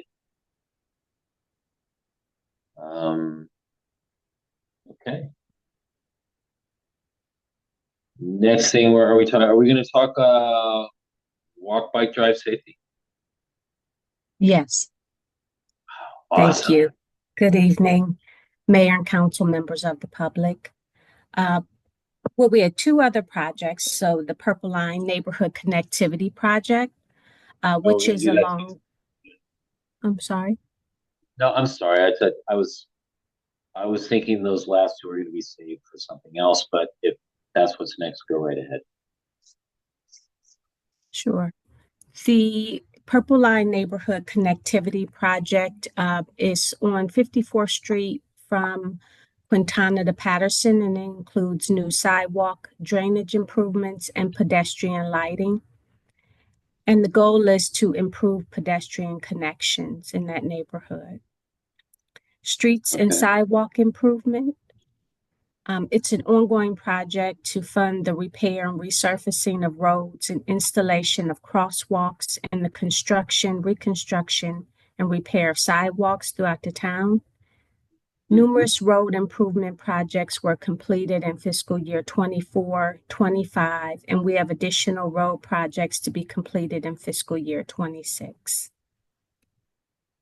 Okay. Well, those are two very welcome lines to see. And I think it's gonna make a great difference, especially the Purple Line Neighborhood Connectivity Project.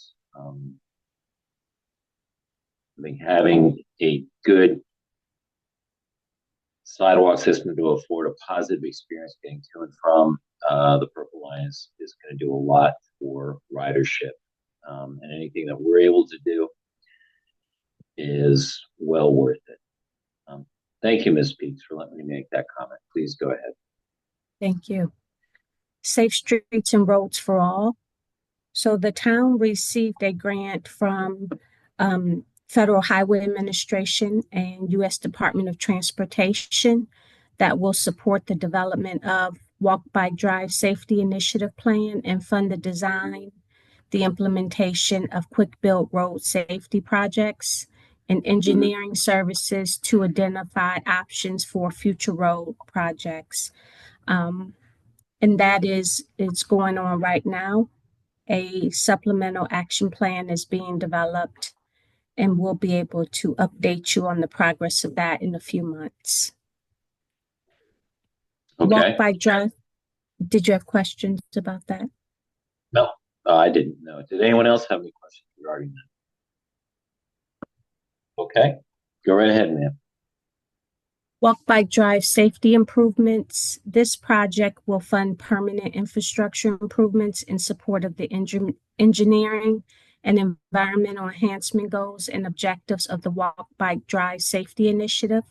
Projects may include new curb ramps, curb extensions, continental crosswalks, raised crosswalks and intersections, infill of sidewalks, missing on blocks with heavy pedestrian traffic, installation of barriers to prevent motorists from entering the trolley trail, and other improvements to increase safety for pedestrians, bicyclists, and other vulnerable users. Okay.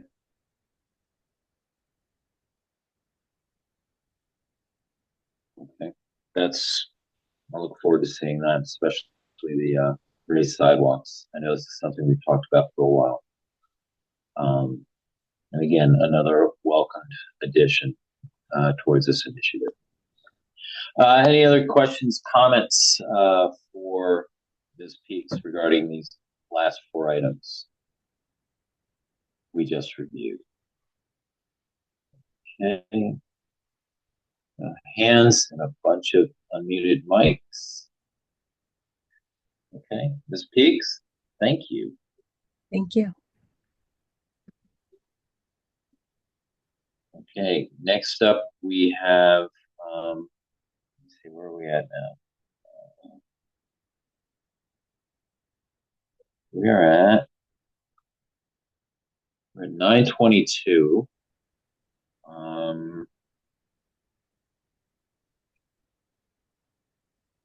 Okay, I think let's move ahead, man. Where I think we're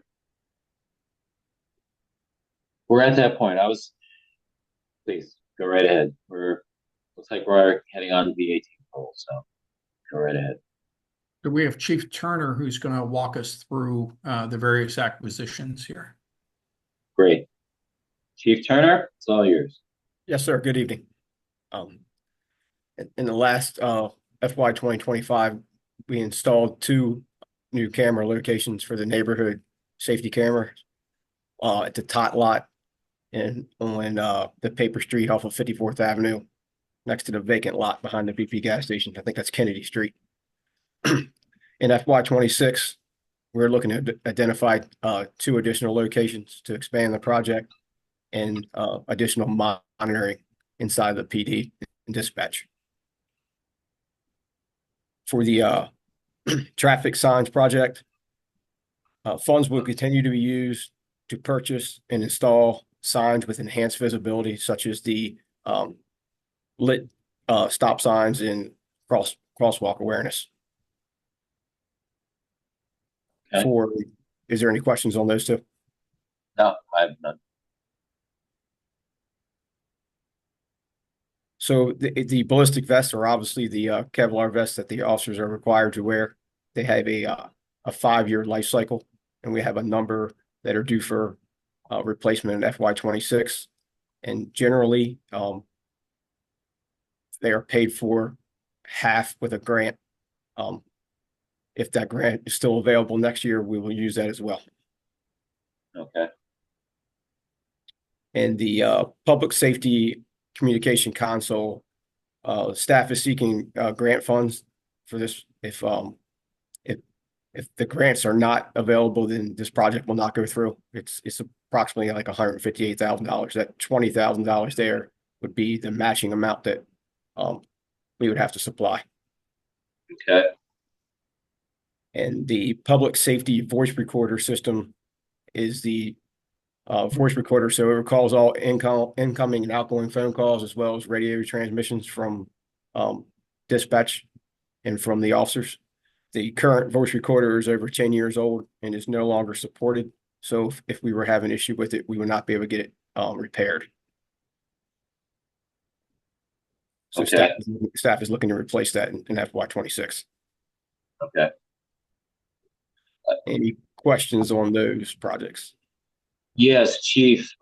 The ballistic vest. How many vests does $13,200 afford us? 11. 11. Wow, those are. They're approximately $1,200 a piece. Yeah, I remember there was a time where they were coming in at around a little over 700. Yes, sir. 700 and 750. Yeah. Correct. Okay. It is what it is. Fair. Oh, I'm sorry, Mr. Chair. If you Go have questions, go ahead. Councilmember Smith, please. Yeah, I agree on the ballistic vest. That's a jump in cost, but they cost what they cost. I don't think there is a thing we could better spend public safety funds on than making sure that our officers are protected in that manner. Chief Turner, I'm wondering on the public safety voice recorder, is this figure based on something that we've priced out? And I'm wondering because I know a lot of, not specifically for police or public safety, but other purposes, this kind of service has gone to subscription based, and I'm wondering if that's the case for something like this. So this price is from our current vendor that we've used for the last 10 years, and it does include a maintenance clause as well, but it's not a subscription based. Awesome. Okay. Thank you, sir. Thank you. Okay. Any other questions for Chief Turner on this portion of the CIP budget? Seeing no hands and lots of red microphones. Okay. Next up, vehicle acquisitions. I believe Chief Turner is going to help us out in this area as well. Okay. Okay. So for vehicle replacements for neighborhood service, there doesn't appear to be a request in FY2026 for additional vehicles. Okay. The police department is currently negotiating with Ford for a lease, and depending on the contract price through the Maryland State, it would either be 3 or 4 vehicles. The current lease that we're in now, it expires in FY2026, so it would be an additional lease for marked patrol vehicles. Okay. And I believe so. Public Works is looking to replace a utility vehicle that I believe they have a deadline and no longer have. So okay.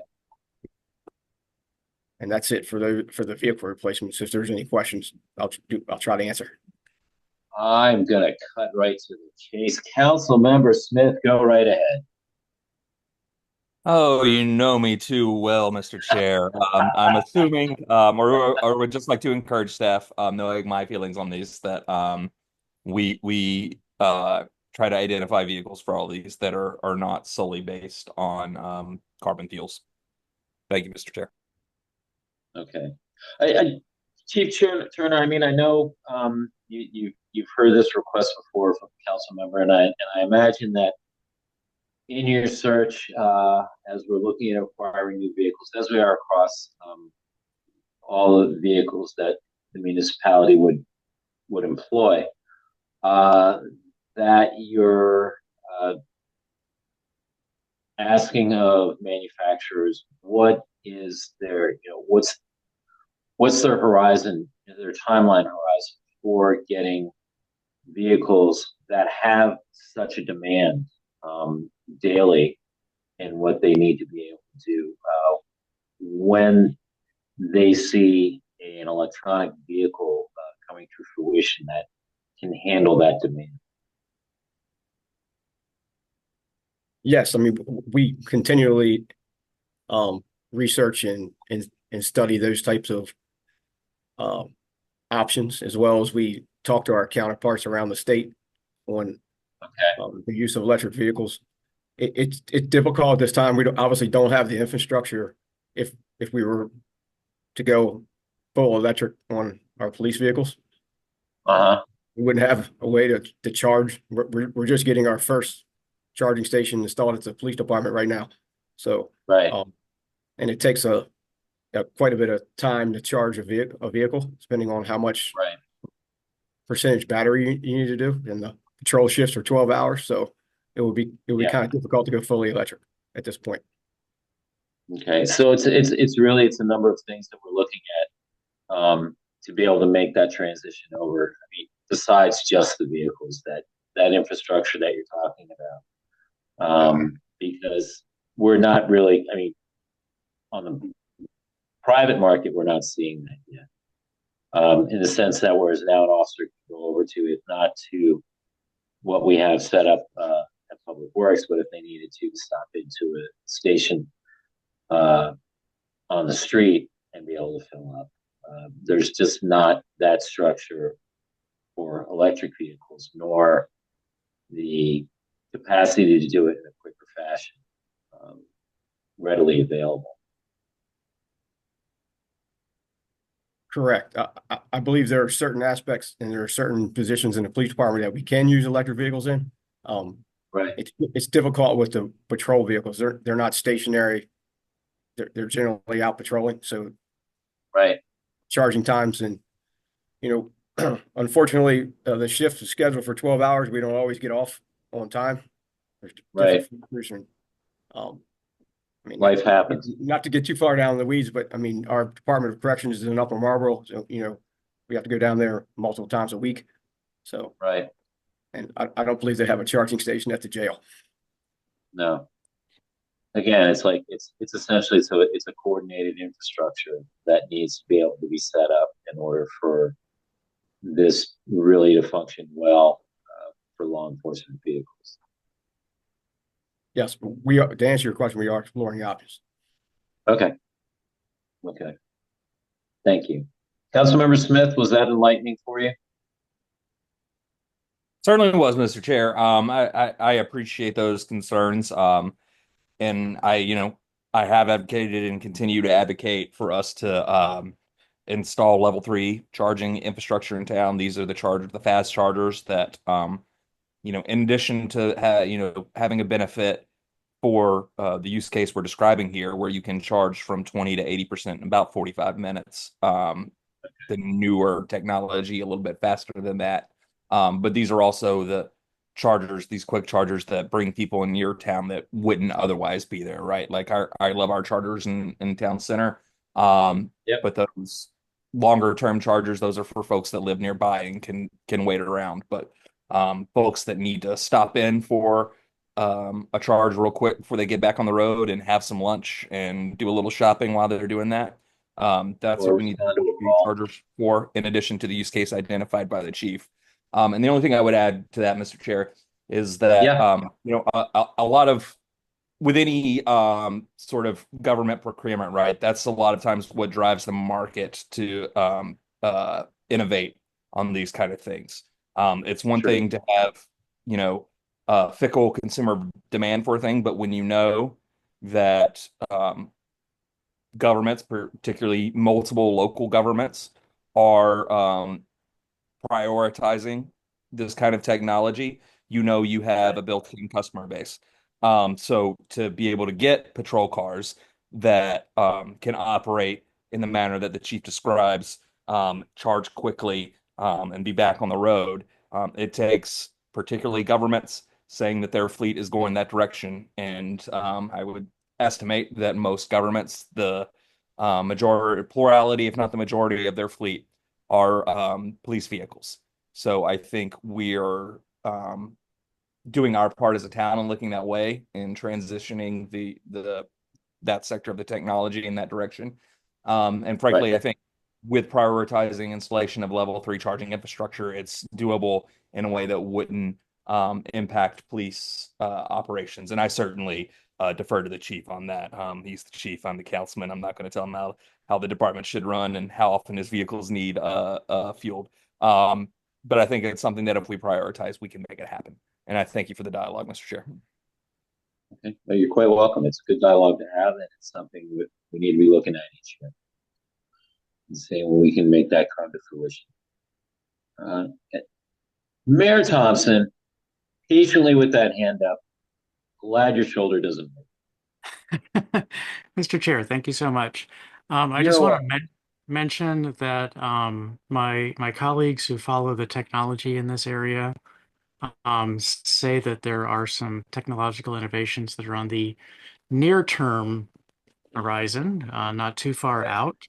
And I perhaps in can't keep track of what model year is what, but perhaps as soon as model year 27, then Toyota is planning on having, Councilmember Smith, it is Toyota, is planning on putting out vehicles that have a 500 to 600 mile range on a single charge. And that's because of new battery technology. There's perhaps further out battery technology that allows you to fully charge a battery in perhaps as little as half an hour. And that's, again, hundreds of miles in as little as half of an hour. And beyond currently what the level 3 chargers can do. So there may be some technology coming out in the not terribly distant future. But since we do tend to buy vehicles in small batches, then we would not be wiring ourselves down to the current technology, should we do that. Just wanted to point that out. Thank you. Thank you. No, thank you for that. So then it almost seems like we're going to be coming in, deploying a new strategy at that point in time, going from being model years and battery capacity, charging cycles. We might be looking at also different chargers coming online. I'm just saying that the technology, everything is changing quickly. So that we can't necessarily say where we're going to be in 2 or 3 years, and so I think we need to just keep that in mind. Okay, no, I agree. Any other questions regarding this vehicle acquisition portion? Okay, Chief Turner. And I think Will you be talking about streetlight acquisitions, or will that be going to who will be covering that? I'm not sure who's supposed to be, but I'm wondering if it's me. Unless I see some by other elimination. Yes, I don't see cameras are coming on and mics going off. If we can talk about the first one, I do believe that we have a typo in the description there. I think it's street light acquisition, not street light pole acquisition. And so a couple things comes out of this line item, and that includes the heads. I'm sorry, Mr. Mayor. Just noting that we skipped over the vehicle upgrades and replacements for Public Works. Is that? I believe Chief Turner mentioned that. Spoke about that. Okay, I missed that. What is the vehicle there? What's the $100,000 for? Chief Turner? It's a utility type vehicle. Utility. Okay, thank you. I'm sorry I missed that. My attention must have strayed. No problem. So on the acquisitions for streetlights, that includes the heads. And we've been updating the heads to the new 3000 Kelvin. And so we updated lights in fiscal 24, fiscal 25. So we have 167 of the 242 that we currently own. That'll be updated by the end of this fiscal year. So we're going to be buying some more of those. as well as it also covers the cost for buying poles, which are damaged by vehicle strikes. So we talked a little bit about that in the operating budget. On the operating side, that was for the work to be done. We hire electricians to come in and install those. And this is having an inventory of poles, so we can respond more quickly. The street light improvement, that, give me one moment here to get to my notes.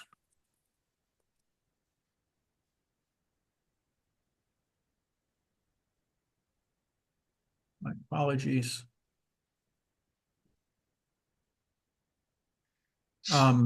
So this is to support and supplement the project that's going to happen on Lafayette. Okay. So we do have a CDBG grant for that, but we've always, well, I say always since I've been here, we've put money in a street light improvement where we have some general fund dollars as well. And then the last project, the trolley trail lighting, give me a moment to get to my notes on that one. And on this one, and Mr. Jones, if you can correct me if I'm wrong here. So this project was complete, but we have to move some funds into there because we were going to use money from the state grant, and we're not using money from the state grant. So we ended up with a negative number there. Is that right, Mr. Jones? And we have to put money back in so we can zero things out. Okay. Is that correct, Mr. Jones? Yeah. Okay. And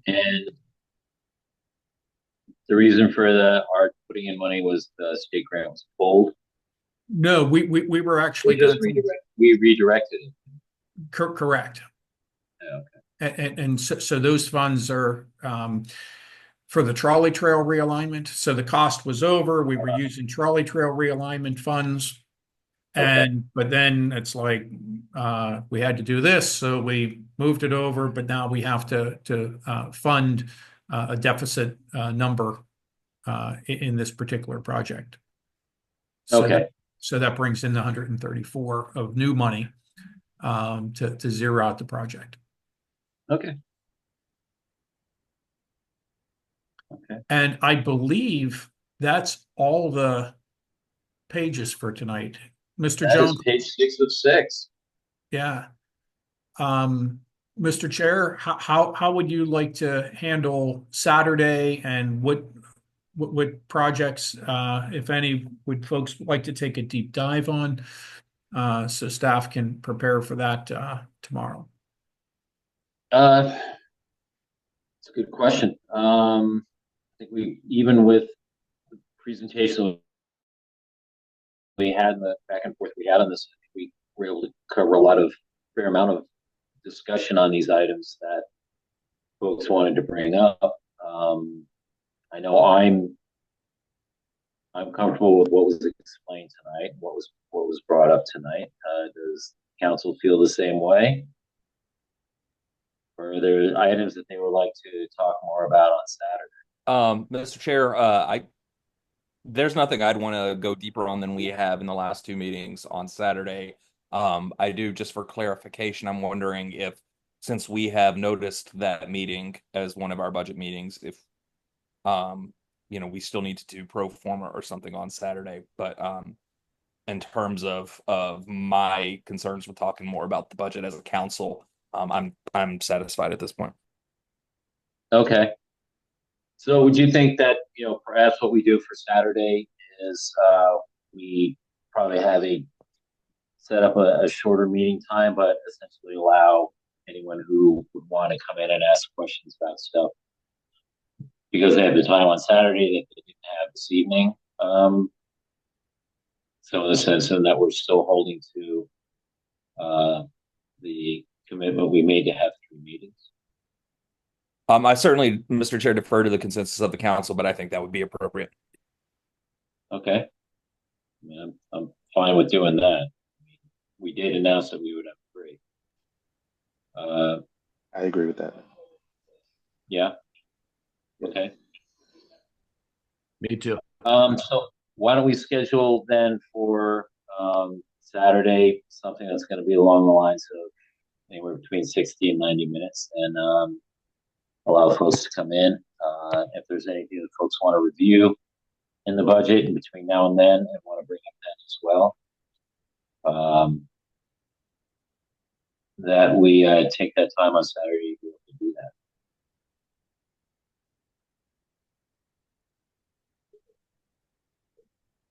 The staff team will prepare accordingly, sir. Sound good? Yeah, and if folks, if you're looking over stuff and you see something and it comes up and you want to let staff know, I know it's going to be a quick turnaround, and knowing that tomorrow's Friday, but go for it. Have a look, have a see. That way we can be all through on this on Saturday.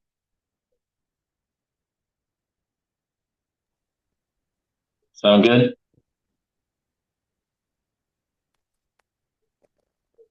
Not hearing any objections or seeing any objections. Okay.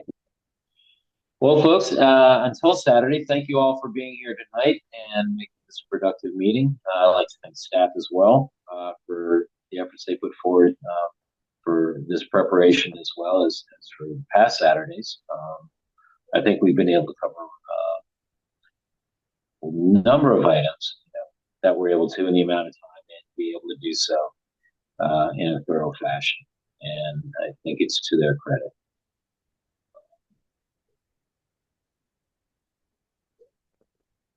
That's all I'm going to say. Thank you, sir. Thank you, Mr. Chair. Have a good evening. Thank you, everyone. Thank you, everyone. Have a good evening.